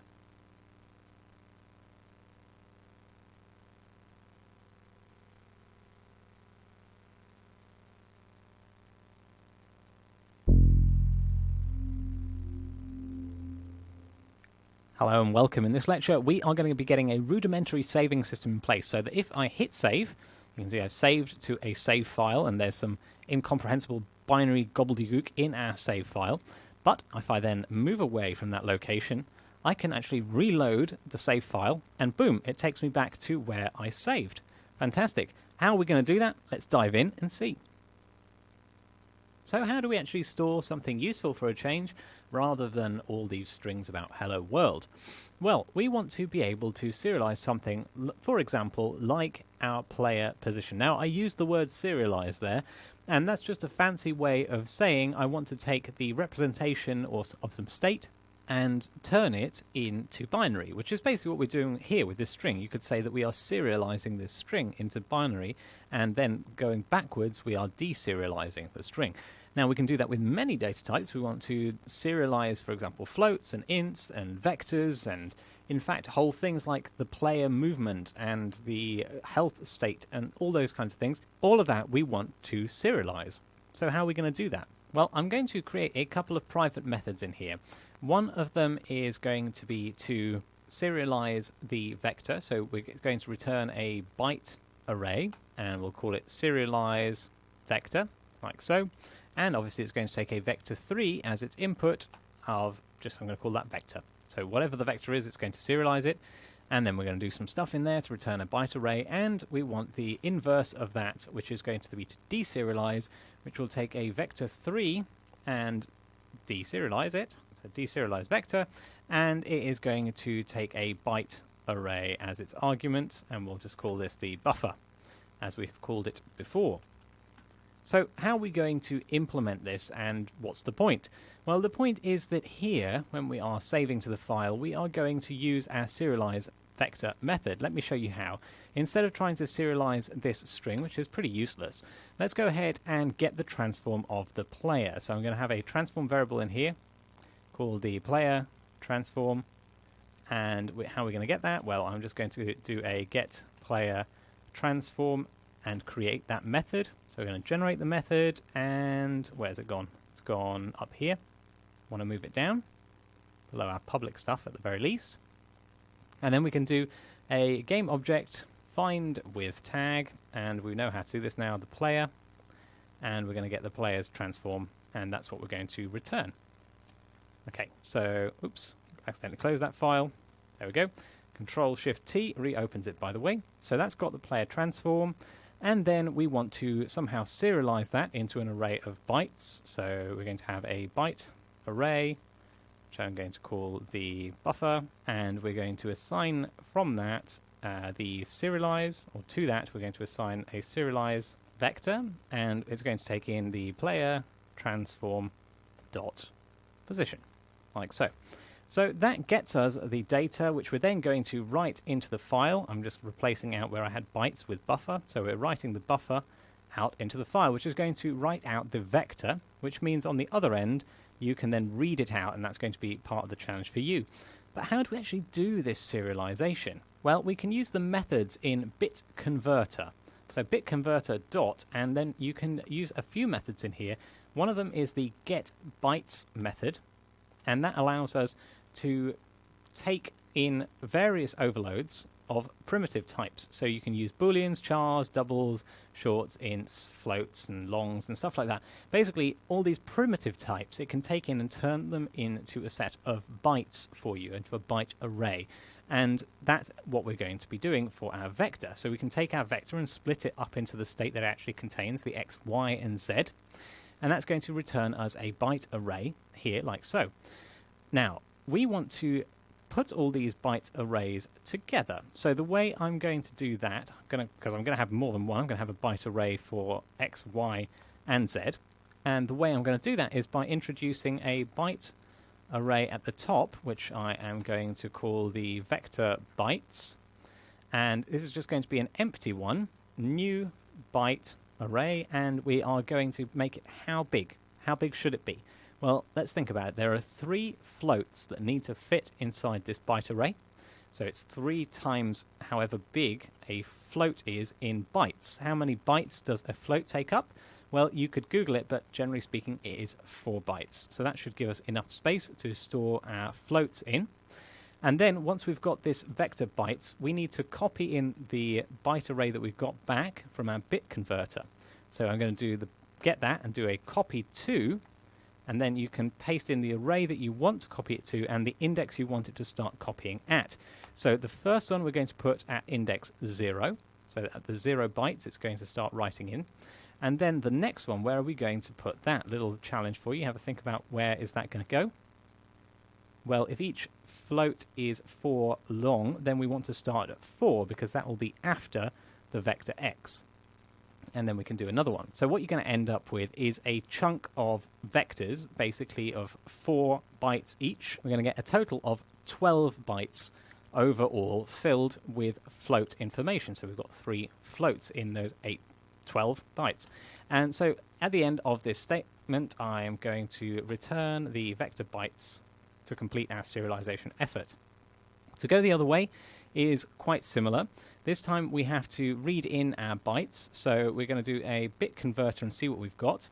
We've got bit converter and we can do a 2, now it doesn't have a 2 float, but it does have a 2 single. That is a single as opposed to a double, and that's what we want. So a 2 single, and it takes in, notice it takes in the byte array and a start index. So this is perfect. What we can do is pass in the buffer, and we can say, hey, the first one that comes back from index 0, it's going to read in 4 bytes of a single or a float, and then that's going to return the float value.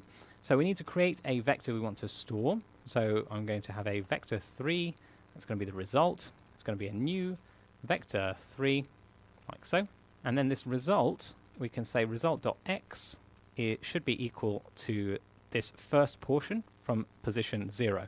Now, I'd like you to just go ahead and fill out, as a mini challenge, the rest of this function. Okay, welcome back. So I am going to just pretty much do the same thing. So y is going to come from the offset 4, as we did over here. And then z is going to come from the offset 8, basically going from 8 to 12 in our byte array. And then we're going to return the result of the vector 3, the new vector 3 that we deserialized from our buffer. So your challenge is to restore the player position.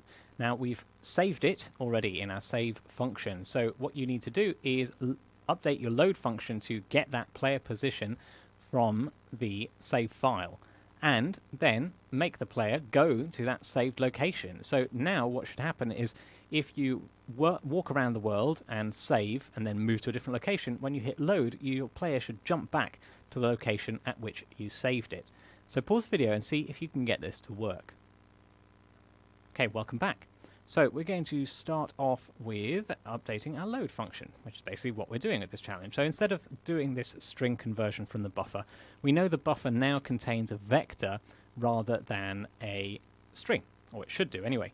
So what we're going to do is we are going to deserialize the buffer instead into the vector, and basically in one fell swoop we're going to assign it to the player transform. So I'm going to grab the player transform using the function we've handily created, and then I'm going to set the player transform dot position to be equal to the deserialized vector, and we are going to pass in the buffer as the input, and we should get the vector coming out that we have built using our bit converter.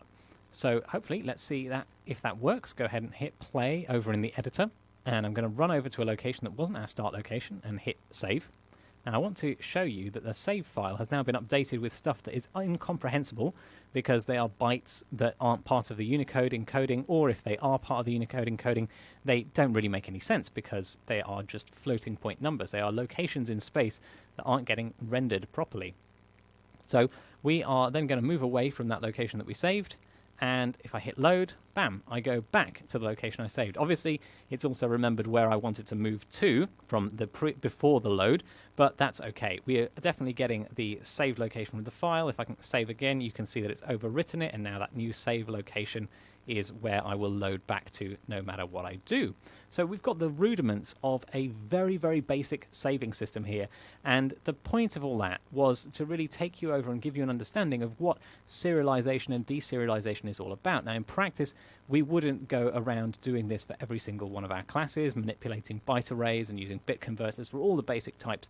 No, there are better ways and more automatic ways of doing this in C#, and that's what we're going to learn about in the next lecture. So I'll see you there.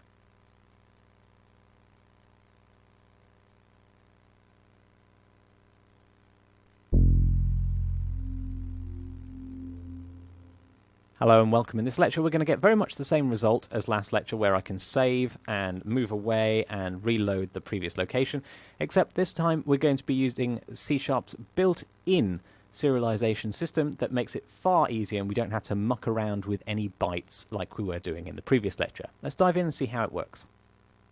So we now know a little bit more about serialization and deserialization because we've done it manually, but in practice we don't want to do these things manually because our things that we want to serialize can be much more complicated than just a vector which has 3 floats in it. After all, we might want to serialize whole graphs of objects. What do I mean by a graph of objects? Well, in math speak, a graph often means this kind of thing, a bunch of objects linked together by links like this. So what we've got here, for example, is we might have some monobehavior that has a link to some array, and that array has a link to some object that's in the array, but the monobehavior also has a link to the object in the array, and that's where it all starts to get a little bit complicated. If you want to serialize a mess like this, then it's quite a lot of work. It is fundamentally just doing stuff like these two methods, the serialize and deserialize. That's fundamentally what it is, but it does get complicated. And that's why there's some serialization and deserialization logic built into C#. Remember that serialization is just the process of going over from a graph of objects like this to some binary like this. And the binary can take all sorts of formats and all sorts of conventions for storing the objects. And the process of going back, obviously, is deserialization, so taking some binary and then converting it into objects that you can use within C#. Now, all this time, we have actually been using serialization in Unity without even knowing about it, because we have the mono behaviors, and mono behaviors, without you knowing it, are doing some serialization. So let me show you an example. With our mover class, we've got our serialized field, and you might be thinking, well, that's surely something completely different, right, Sam?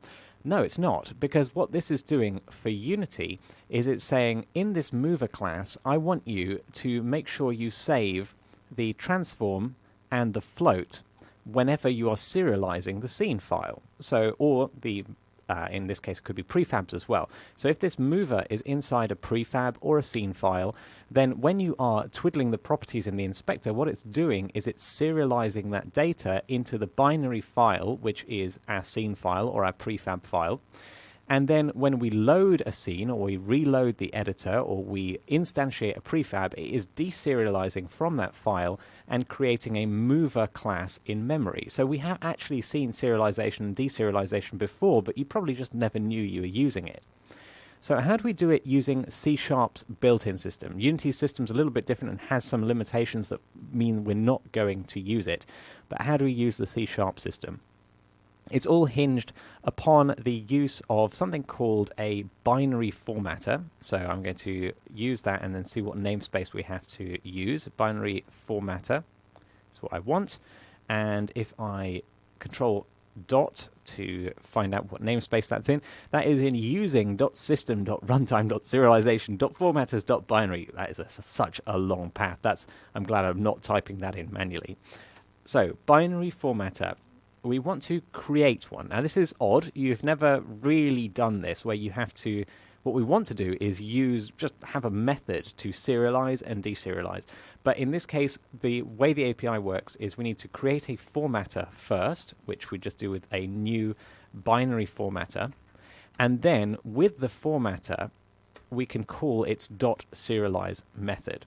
So it's a bit strange that we have to create the binary formatter to call the .serialize method. Why not just have a binary formatter .serialize or something like that?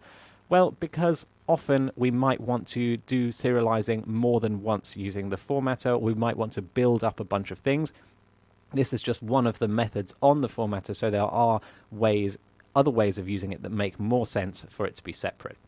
So just for now, we're going to take it for granted that the binary formatter, first we have to create one, and then we can use it to serialize. You can also use it to deserialize. Formatter.deserialize will do the inverse operation of taking our binary code and going back to create objects. So let's have a look at the signature of the serialize. It is a void return type. Okay, that makes sense.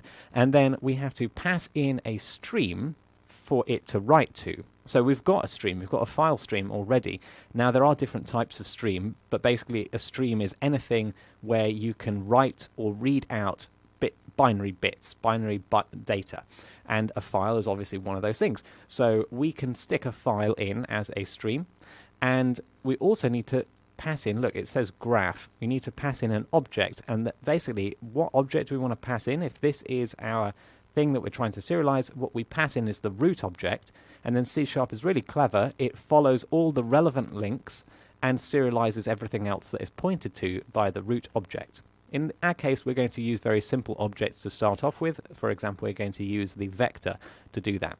So what does this look like in practice? Well, we can just pass it the stream that we've got, our file stream, and we need to pass in the vector, which in our case would be the player transform dot position, like so. And that means we can do away with this write call. We don't have to write to the stream anymore. The serializer is writing to the stream as part of its serialization process. It does all the serialization and then writes the data as it goes into the file. And that means we can get rid of the buffer as well, which is nice and easy.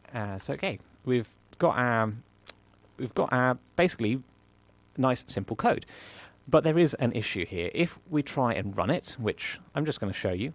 So when we hit play and we hit save, you'll notice we get this error, a serialization exception of the type Unity vector 3.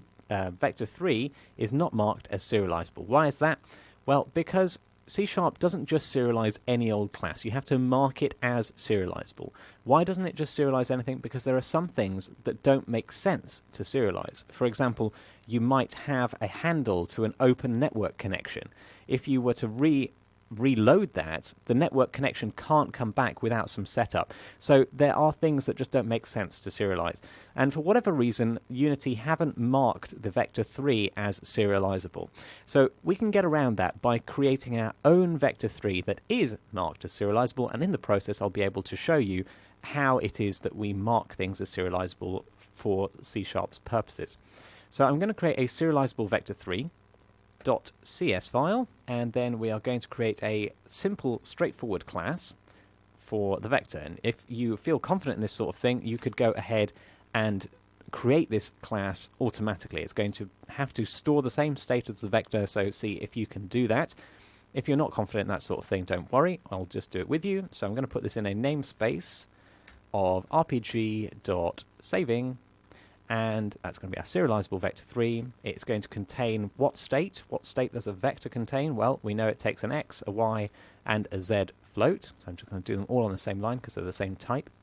And then we're going to have to create a public constructor. If you've never seen a constructor before, well, you've used one for sure just now. When we did new binary formatter, that was calling the binary formatter's constructor, which is responsible for setting up all the state of the binary formatter. It's kind of like a special method that is called when we create a new object. So in here, I can take some arguments. In this binary constructor, binary formatter, we didn't take any arguments, but here I can. I'm going to take in a vector 3, and I'm just going to call it vector. And then in the body, we can set up the arguments x, y, and z. So I'm going to have to include the using Unity engine in order to use the vector 3. So I'm going to say x is equal to the vector.x, and you can fill out the rest here as well. I just did it with the video paused so that you didn't have to suffer through me typing out and replacing stuff. So the serialized vector 3 we can create from a vector very straightforwardly. So if we do a new serializable vector 3 around the transform.position, and this is a bit confusing when it's all on this big line. I'm going to pull it out into a local variable and just call it, instead of calling it graph, which is what it's tried to name it, I'm going to call it the position. So what we've got is we've got a serializable vector 3 position created from an existing player transform position. It's just taken a copy of all those floats in there and put them into this new serializable vector 3, which now should be serializable. Or is it? Let's have a look. Go ahead and hit play. Is this enough to make it serializable, just to recreate a class? No, it's not. It's still not marked as serializable. So the magic source, the magic word, is to put system.serializable as an annotation just above the class, as we might do with execute in edit mode or lots of other annotations we put on the class. In fact, we use annotations to mark things in the mover as serializable fields, for example.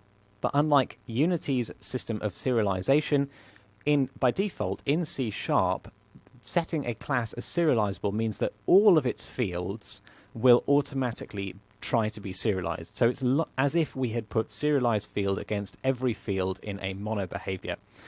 So that should now work. If we go over to our game and hit play and hit S to save, then it is saving fine without any exceptions. And if we look at our save file, you can see that there's a bunch of binary gobbledygook, but some of that binary gobbledygook actually is text, and you can see that it's talking about the rpg.saving.serializable vector. So it's saying that what we've saved in here is a serializable vector, and you can see it's even got the x, y, and z keys in there to help it distinguish what it should be saving.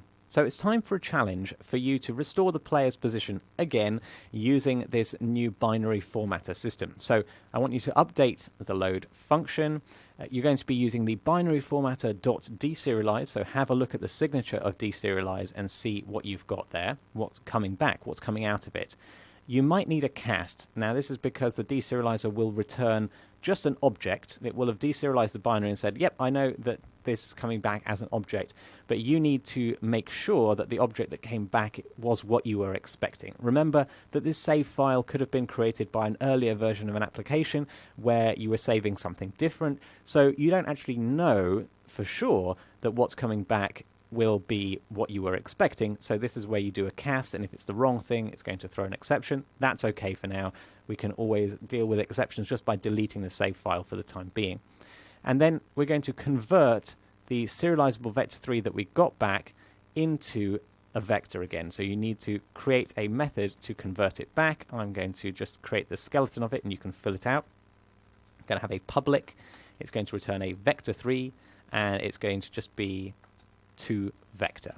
So you can fill that out as you wish and make sure that it works so that you, when you get the serializable vector3 back from the binary formatter, you can use it to set the player's position. So pause the video and have a go. Okay, welcome back. So we're going to first of all fill out this to vector. So I'm going to return a new vector3 and we want to construct it, and you can see that in its constructor it takes an x, y, and z. So we can just pass in the x, y, and z that we've got in our floats, and that should do the trick. Now if I go back to my saving system, now it's time to use our binary formatter. So first off, let's start off with creating it. Just create it up here. Where should I create it? Actually, just after getting the player transform, I'm going to create the binary formatter. And then we want to be calling binary formatter.deserialize and have a look at what the signature tells us. It says that it's going to return an object, so that's the object that it has deserialized is what's going to come back, and it takes in a stream, the stream of binary data that it's going to use to deserialize that object. Okay, so what we don't need anymore is the stream read, and we don't need the buffer. And if you've been struggling with the challenge up to this point, because it was a bit of a tricky challenge, have a go just at this bit and see if you can figure out how to go from the deserialized formatter to something that we can put into our player transform.position. Okay, so I'm going to give this a shot. The thing is we want to take in the binary stream, the file stream that we're reading from. What we're getting back is an object, and as I said, we know that what we saved was a serializable vector3. So we're going to have the position come back out of the deserialize. Now notice it doesn't like that, so I have to do a cast, which looks like this. If you've not seen a cast before, you should have seen a cast before, where you're just converting this object to a more specific type. Now note that because the object could be a different type, there are possibilities of runtime errors where the deserializer actually deserialized an old version of our save file which had floats in it, for example. And so when you do this cast, it's actually invalid, and so it will throw an exception. But for now, we're not going to worry about those classes of exception. We'll just make sure that we are using the right version of the save files, and if we're not, we'll just delete the save file and create a new one. So with this new position, we can assign it to our player transform, except that this position is a serializable vector3, not a vector3, so we're just going to do a not toString, a toVector to convert it back to a vector3 to create a new vector3 from our serializable version of it. So let's go over into Unity and give this a shot. So hit play, go over to some location in the level, save our location, move away, load our location, and note that we are going back to the exact same location every time. Fantastic. Our serialization is working a treat. So to recap, we've learnt how we can use C#'s built-in knowledge about serialization with the binary formatter to serialize and deserialize any object as long as it is marked with system.serializable. And that's quite cool because it allows us to serialize whole graphs full of objects, whole very complicated collections of objects very, very easily. Now, there is still a deficiency with this approach, and that is that the saving system has to know about the player that it wants to serialize. It needs to know about all the enemies. It needs to know about health systems and all the little bits and bobs and gubbins that we need to serialize. Now, obviously, that's not great. So in the next lecture, we're going to focus on devolving some of that power to the individual entities that want to be saved, such as the player or to the enemy. So see you in that lecture soon to see how that's done.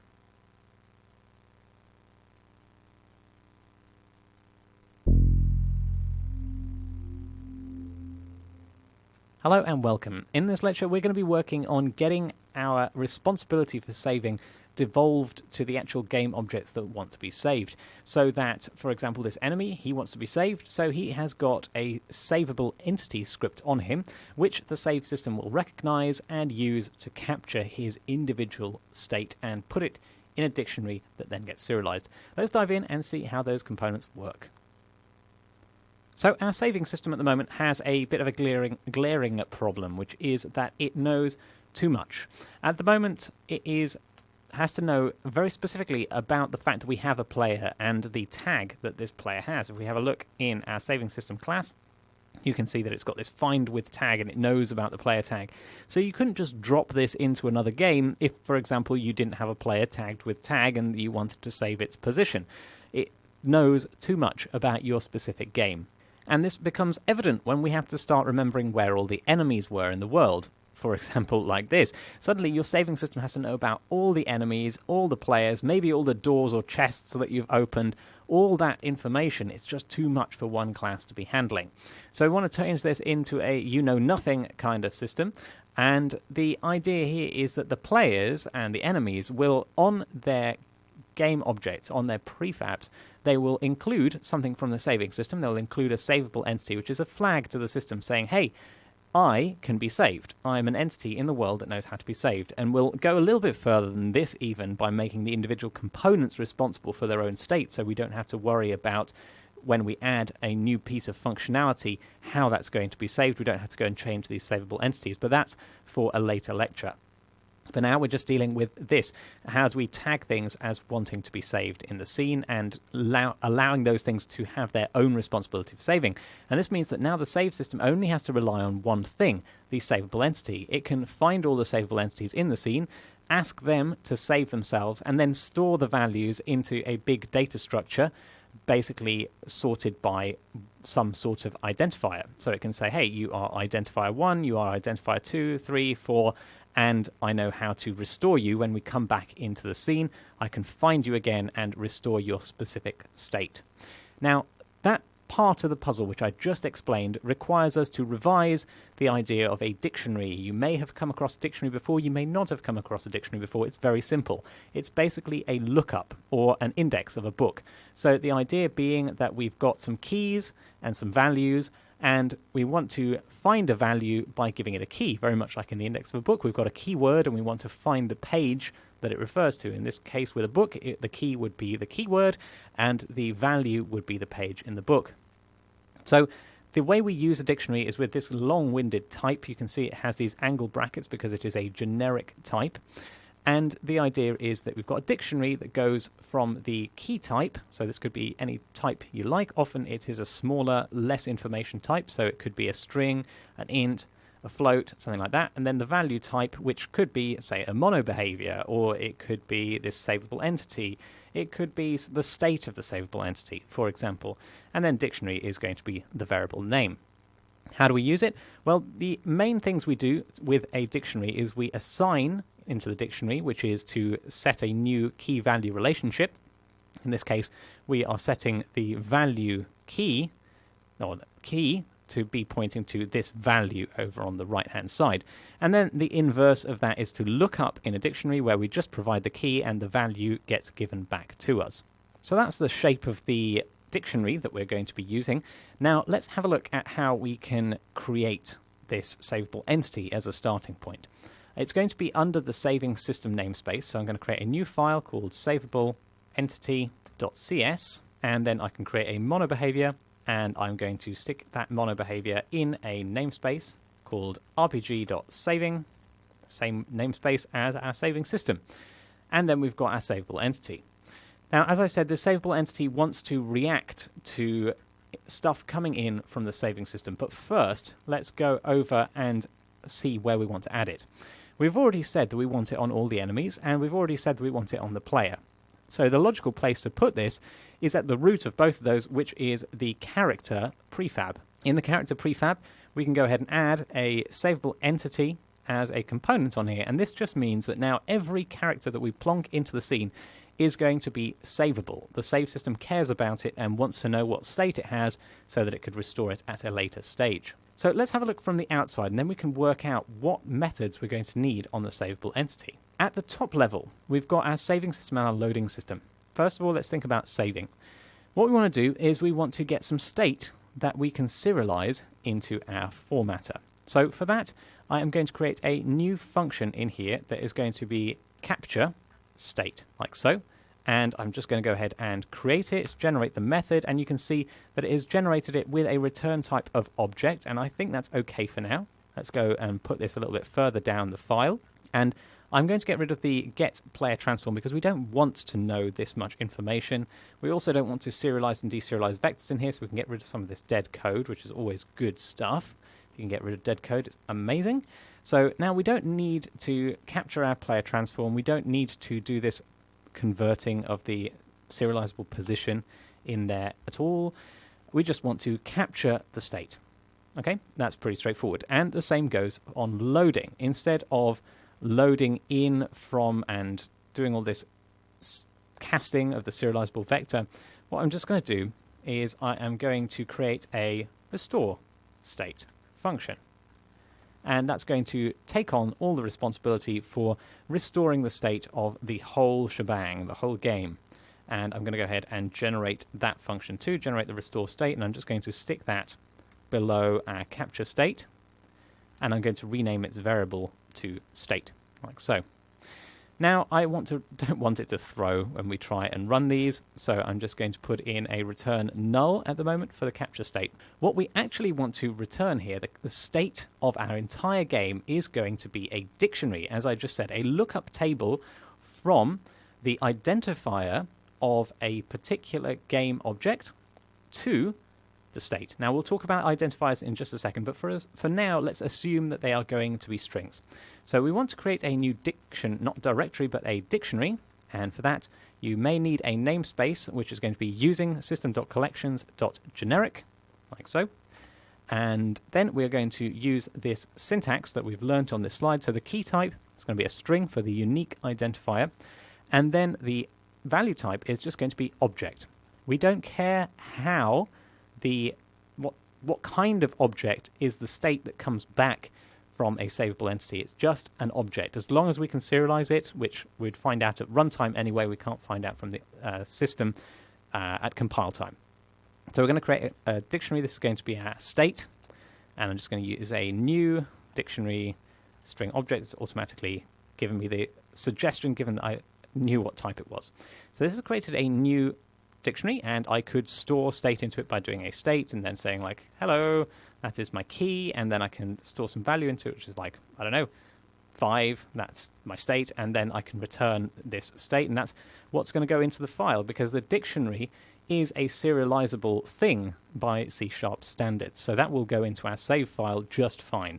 But it's not very interesting, is it? The fact that we've got this state, which is always the same, no, that's not interesting. What we want to do is find all the serializable objects in the file and take their state and store that in the dictionary. So I'm going to do a for each, and it's going to be over the saveable entities, and I'll call it the saveable, like so, and it's going to be in the collection. What collection? How are we going to find these? Well, we're going to do a find objects of type saveable entity, and then we are going to just call that. So all the savable entities in the scene, remember this is only happening every time we save, so I don't mind that finding all the objects can be not very fast, so that's okay.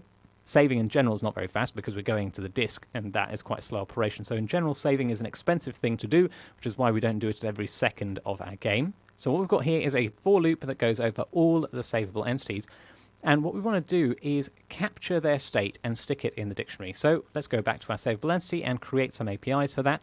First thing we're going to want to know is what is the unique identifier of this savable entity. So I'll create a getter that's going to return a string and get unique identifier. And we'll worry in a second about how we're going to get that unique identifier.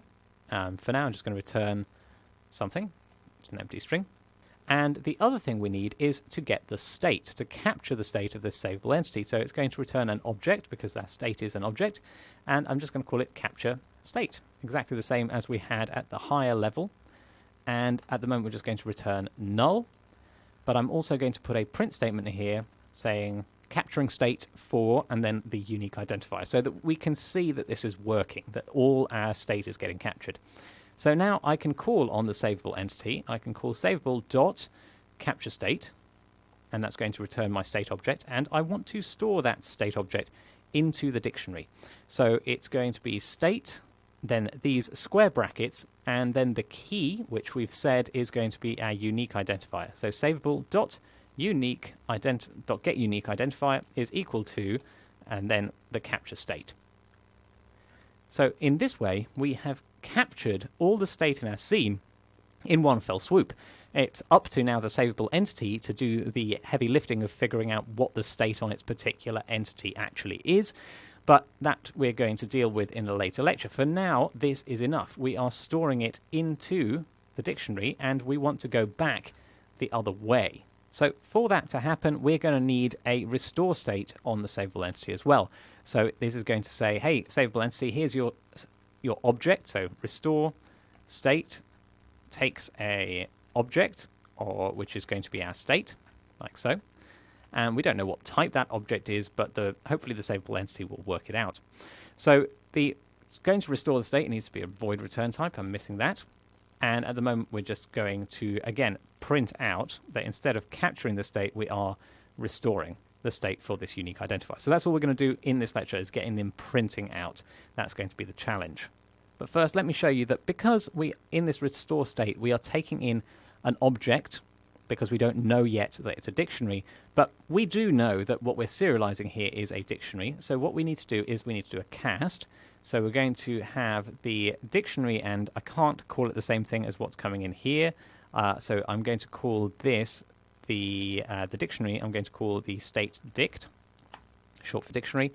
And then I am going to set it equal to the state, but I'm going to have to cast it like we've done before. So I'm going to have to use these round brackets to cast the state to a dictionary of key, string, and return type object. So that's going to make sure that in our state dictionary we can actually access it and look it up. So we can do stuff like state dict and then the square brackets and then look up some particular key in there to get the object back that we are then going to call restore state on the savable entity.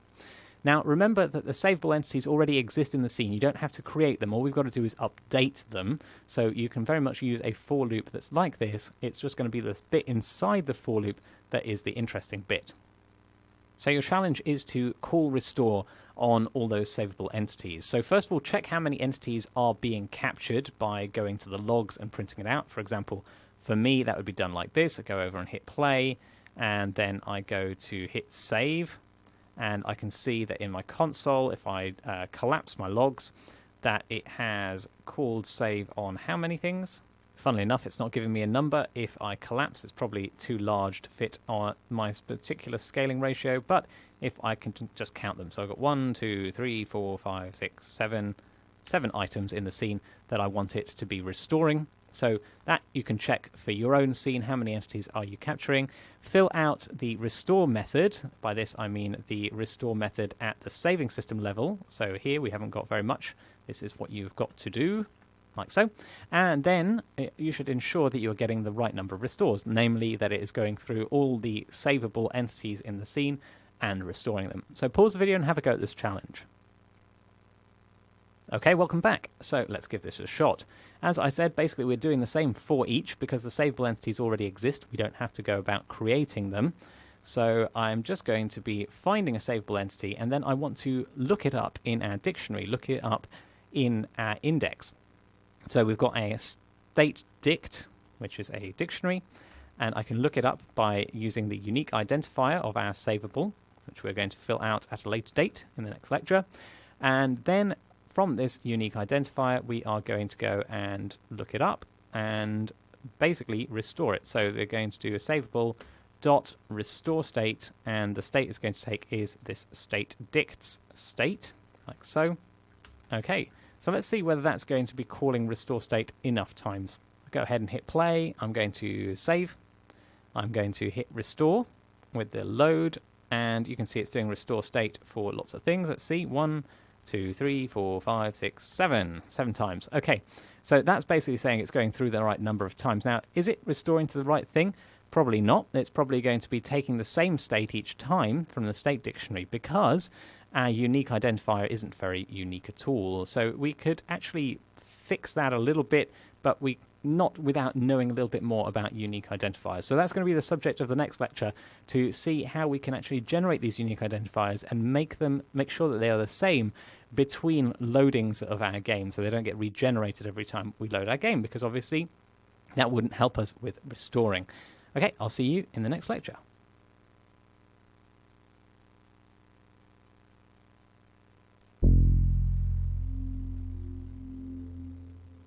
Hello and welcome. In this lecture I'm going to introduce you to a concept of universal unique identifiers and why they might be useful for us, and also we're going to figure out how we can get log messages printing from an object while we are editing the scene rather than when we're playing it. So let's dive in and see how that's done.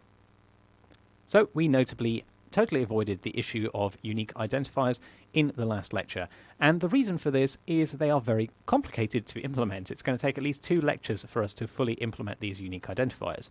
So let's get started. What is it that we want from our unique identifiers? The requirements are that they are unique between entities. This means that our player, our enemy, this enemy, that enemy, each one has a different unique identifier for his savable entity. Now, that's important because when they go into the dictionary, they need to be stored in different locations in the dictionary so that when we bring them back, they aren't overwriting each other, basically. So this enemy's position doesn't get overwritten by this enemy's position, and so on and so forth. That would not be cool. We want to have all the state of our game, not just some of it. So they need to be unique between entities, but also unique across scenes, because we're going to be using this saving system across both of our scenes and more beyond that. So these entities must have different names to their siblings in other scenes so that they don't overwrite any of that information too. That's going to be quite tricky. So we can't just use numbers and say, hey, let's say this guy is enemy 1, this one's number 2, because you're quickly going to forget which numbers you should start from when you start a new scene, and so on and so forth. So that's just not very ergonomic. They should also be persistent across reloads. By that, I mean it's no good me generating it on start. So if I go ahead and hit play and I generate a unique identifier at this point, that's no good, because when I go and start again, my player will have a different unique identifier. This enemy will have a different unique identifier. So we won't be able to restore save files from a previous save. And they should also be easy to serialize so that we can put them into a dictionary. That's, generally speaking, most things are easy to serialize, but we can take this into consideration as well. Strings are generally good to serialize. So we've already made a good choice there in having our return value be a string. So one construct that really fits the bill here is what's known as the universally unique identifier, also known as a UUID or a globally unique identifier, a GUID for short. Now these are basically 128-bit numbers, so they're fairly long numbers. And they are generated in such a random way, that if you have any 2 of them, the probability of them overlapping is very, very low. In fact, if you have thousands of them, the probability of any 2 of those being the same is very, very low. And that's why we use them, because they're a very convenient way of, without having to store any central state, being able to generate unique identifiers like this. So this is what we're going to be using. And in C#, they're fairly easy to create. Now, as we said, we want persistence across reloads. That's one of the requirements here. So the easiest way to do persistence across reloads that we know of is to use a serialized field. That is going to serialize the state of this mono behavior and save it into the scene file or the prefab or whatever it is that the mono behavior is being saved into. So we're going to have a string, which is going to be our unique identifier, And what value are we going to give this? Well, I want to generate a UUID. Sam's told me about these UUIDs. How do I do that? Well, you can use system.GUID. So in C# terminology, they call them GUIDs, globally unique identifiers. Then we can do .new GUID, which is just a function which generates a new GUID. It does the random maths computation necessary to do that. But you'll notice what comes back from this is something of type system.GUID. And as I said, we want to worry about serializability and ease of use, and basically the serialized field in Unity cannot handle a GUID. So we can easily convert this to a string, and we will get a nice random string come back from this. And it won't harm the randomness or the collision at all, because it contains all the same information as the original GUID. For example, a GUID string typically looks something like this down in the format. So you will be able to easily recognize them. They're quite long and quite random. But this is not enough, because what happens here is, for a start, we already had it has generated a unique identifier here. There's a unique identifier, but they are not particularly stable. That's one problem. So if I change scene and then go back to that first scene, Unity is assuming that my default value isn't going to be regenerated, that I've basically used a default value like a default string or a float that is set in code. So it's just going and querying again when I open the scene. So if I go and look at my enemies, I can go and see that this enemy has got 8 dB, as it starts with 8 dB as its unique identifier. If I change scenes and go back to it and then go to my first enemy again, what's its unique identifier now? Okay, so it stayed with 8 dB, but trust me, it will change eventually when you least expect it. In fact, at the moment, what's going on is that all the enemies have actually got this same. You'll also notice it's not properly registering these as overrides, even though they are different from the UUIDs that are quoted in the prefab or the prefab's parent. And the reason for this is that Unity just does not expect things that we set here as a default value to change. So all sorts of weirdness and weird quirks are coming out as a result. So what we should do here is put a value that isn't going to change, like an empty string, and say this is an unset unique identifier. And by default, it is unset. So if I go back into Unity, you see, it's not even refreshing it properly. I think I have to switch scenes. Maybe it'll then refresh it, but even then, I can't be 100% sure it will have refreshed it, which is a real pain in the wasn't aims. So this is a problem. So now we've got our default unique identifier being like this. In fact, I'll probably restart Unity just to make sure we've got those have left the system, the original unique identifiers that we put in. And now, sure enough, because it hadn't actually saved them to the file, because my file at no point had an asterisk next to it saying that it needed changing, because as far as Unity was concerned, it didn't need changing. It was just the default value, but the problem was the default value went on changing all the time. So now, if I've reloaded the whole editor, I had to reload the whole editor to undo that mess up. It now has empty unique identifiers. And there again, it is just taking the default value that I've given it here as the empty identifier. If I change that, I'd have to restart the scene and it would come back again. So now we can return this unique identifier in our get unique identifier, but we have an issue, which is if we wanted it to be unique, we have to go through and do this manually. No, that's no good. We want to be able to do this by executing at edit time. If we have this script so that we can execute update at edit time, then we could check the value of the unique identifier and update it to a unique identifier and allow Unity to know that we have changed the file as well. That will be the subject of the next lecture.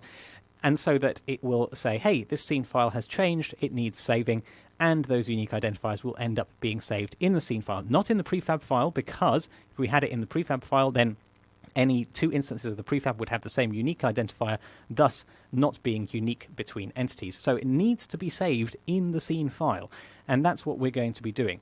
So here's a challenge for you. I'd like you to run in edit mode. So do a little research around the topic. Don't use any deprecated ways, and I'd like you to end up printing edit. So what we're going to end up with is a update function, just like your normal update function, and a print statement in this, and maybe some other code in here as well, that just says editing. That's all I want it to do, and I want to see this editing when we are editing, and also make sure that it doesn't happen when we're playing. So if we hit the play button, no log messages of editing come out, but if we are moving things around the scene, we should see this print statement of editing.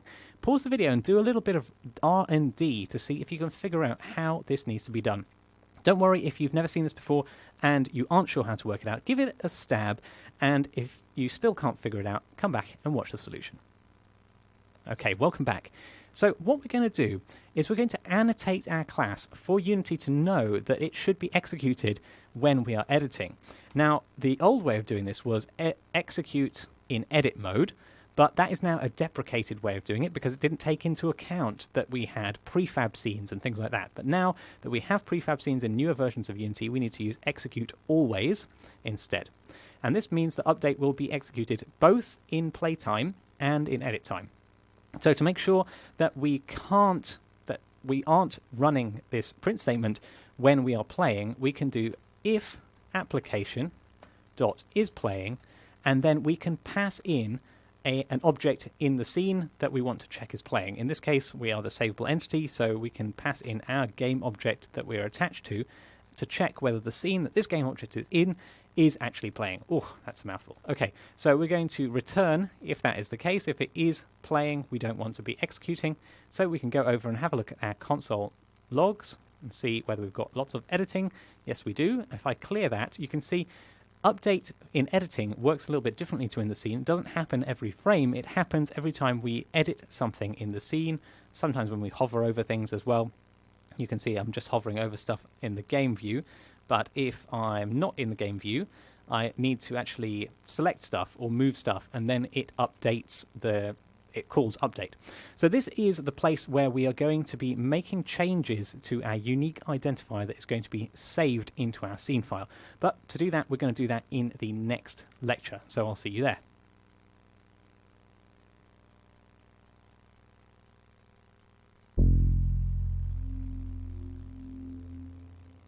Hello and welcome. In this lecture, we are going to be generating UUIDs such that if we are in a prefab, the UUID does not get generated, so that we don't accidentally end up with duplicate UUIDs when we drop things into the scene.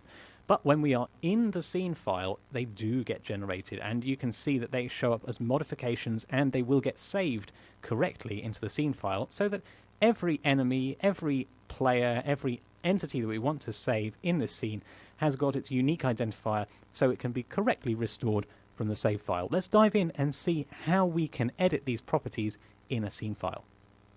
So in the last lecture, we got to the stage of being able to run stuff at edit time, but not actually updating this unique identifier. Now, you might think it's as easy as saying, hey, why don't I just change the value of the unique identifier here? Why don't I go unique identifier equals system.GUID.newGUID and then turn that into a string? Why didn't I do that here? Or even if I am astute, I might say, hey, I only want to do this if we don't already have a value for this unique identifier so that we aren't regenerating them. Remember that we said one of the requirements was that they are persistent. So if we were to regenerate them every time in this update loop, they're not persistent, are they? So we're going to say if it's actually equal to the empty string, which was the default value, then hey, why don't you go ahead and do this? Well, this is the pseudocode, if you like, but not the correct way of doing it, because if we go and change properties like this, it's only changing them in memory in Unity, and Unity has got no way of knowing that you've changed this property at edit time. So it can't keep track of the changes to the save file, and it can't say that this has been overriding a prefab and all that good stuff that it needs to know. So this stuff doesn't necessarily get saved to the file, or it gets saved to the scene file unreliably, which is definitely not what we want. We don't want unreliable code. So the correct way to access the serialized information that is in this unique identifier is to use a different API, and the API is called a serialized object. Now for this we need to include the using Unity editor namespace. Now just a quick gotcha with this namespace, because the editor namespace is not available when you build the game. So if you try to build the game, you will get errors because it has no access to this. So we are going to fix this, but later on. So just for now, until the end of the section, don't try and build your game, it won't work. And with this serialized object, we can create the object which is going to represent the serialization of this mono behavior.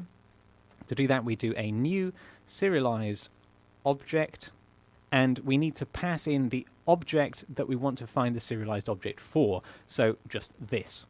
So what does this line do? It goes and finds the serialization of this mono behavior and gives us this in a property called in a variable called the object. Now, it's giving me an error here because I can't use object, so I'm going to call this serialized object, like so, and then the errors go away. So you might then think, okay, well, we've got the serialized object. I can do serialized object dot unique identifier. No, slow down. We can't do it like that because the serialized object is a generic thing for all types of serialization. So if we want to find a particular field in this particular serialized object, then we need to do a find property, like so. And then we do it by string reference, unfortunately, but hey, that is how we need to work with it in Unity. So what comes back from the find property is a new type, again, called a serialized property.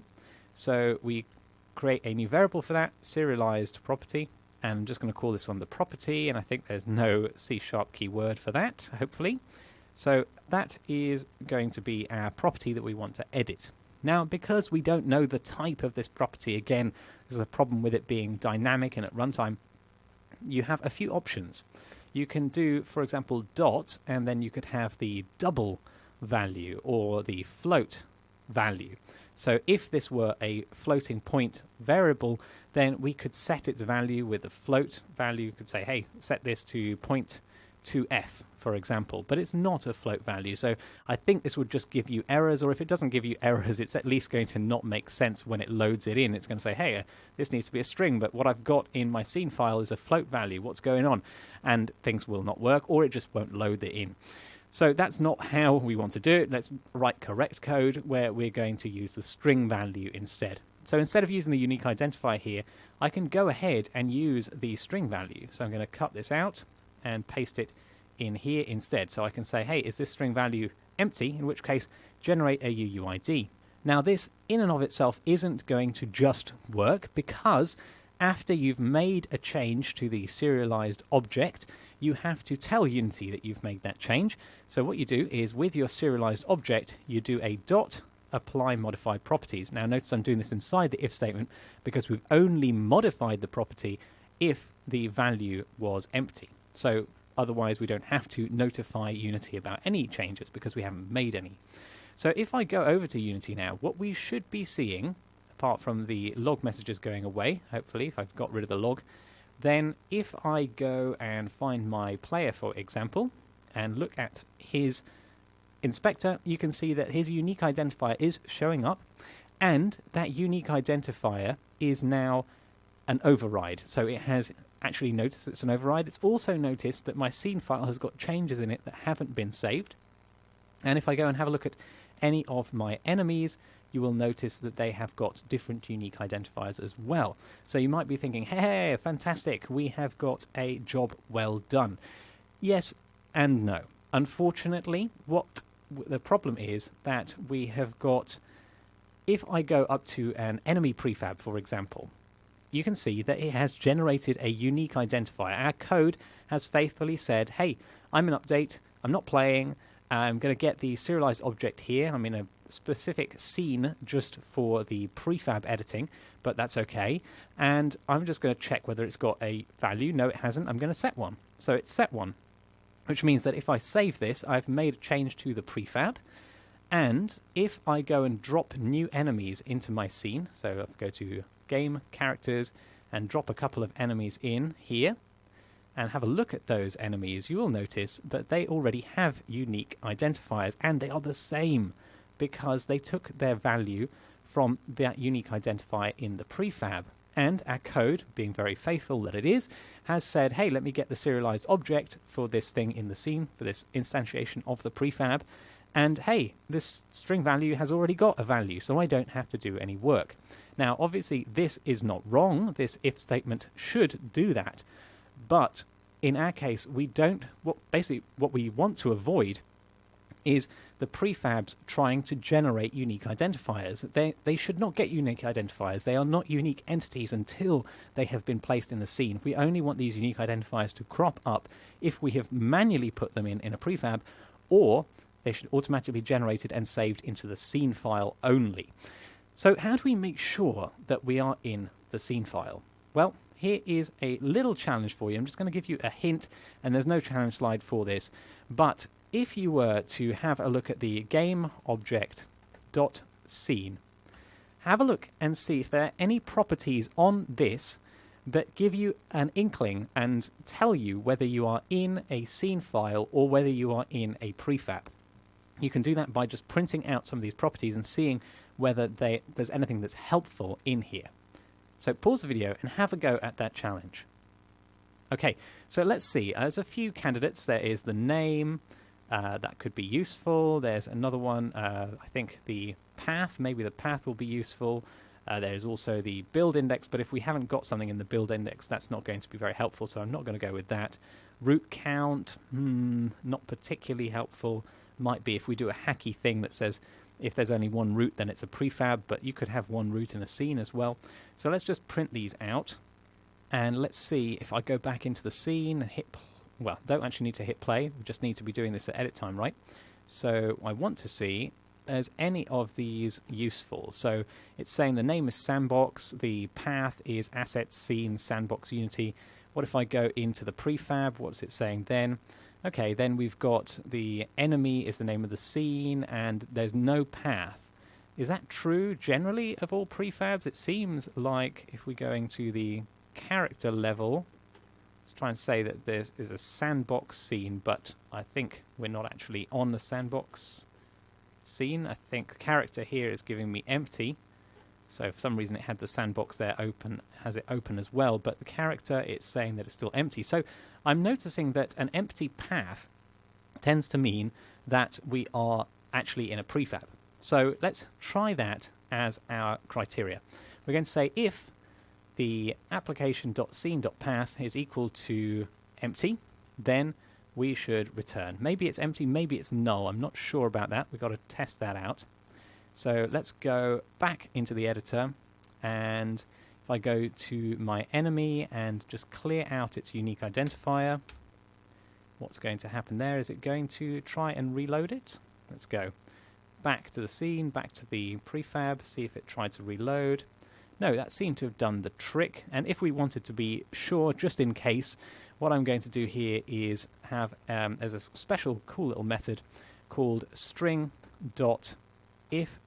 is null or empty, and this basically allows us to say, hey, is this string null or empty? It's all in one go, and it's so common that you want to do that they've just rolled it up into one.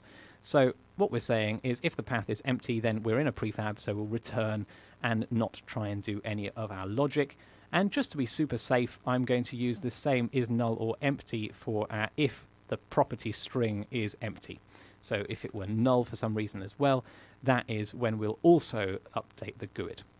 Okay, so hopefully now we have not got a unique identifier for the enemy, and I want to cancel the unique identifier that we've got here for the character and save that.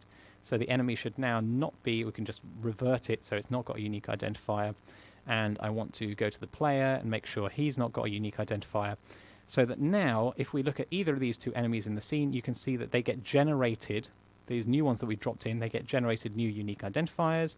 If I were to drop in a few more enemies, you can see this one's got a different unique identifier and this one's got another unique identifier. I'm going to remove these so that Rick doesn't get angry with me for messing up his scene. So there we go. So we've added enemies, they've all got different unique identifiers, and it's changed the sandbox. In fact, I want to show you that it has changed the sandbox. You can have a look in Git for yourself here, that basically the sandbox is the only thing that's changed. If I look at the characters and enemy prefabs, you can see the characters just got this empty unique identifier. I seem to have done that, but maybe we can go and just completely set that back to defaults. If I right click on the unique identifier, no, okay, it just wants to have it as empty. That's fine. But we've got no change to the enemy really. It's done some other change here, not to our unique identifier. There's no unique identifier for the player, and all the changes are actually in the sandbox scene, exactly where we wanted them to be.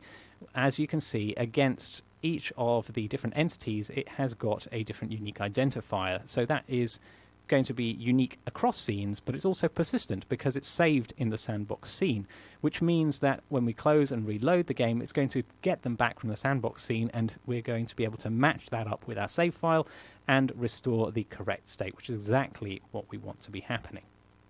So phew, that was quite a lot in that lecture. What have we covered? Well, we've found that in order to change the values that are being stored into the scene file or prefab, we need to use a serialized object and serialized property in tandem and modify those rather than modifying the values directly on our objects. We've seen how we can do that by creating a new serialized object from this. We've also seen how we can check whether we are in a scene file versus being in a prefab, as well as in the previous lecture we saw how we could check whether we were playing. So this is basically where we've got up to. We are able to generate new GUIDs for things in the scene file so they get saved reliably into that file. Cool stuff. In the next lecture, we're going to be concentrating on getting these capture and restore state methods to actually work and do their job again. See you there.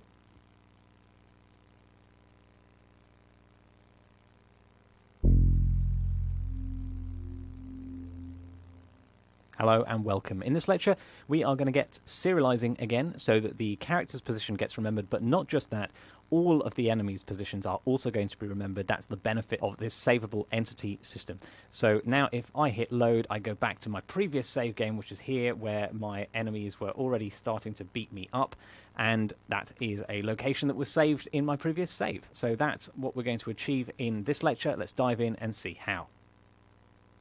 So you've been patient and been waiting a long time to get back to having our serialization working again. Now, this is actually pretty easy now. We've done this before. We've been able to capture the state, the location of our character. So I'm just going to very quickly go through that same process. I'm going to remove my log message from capture state.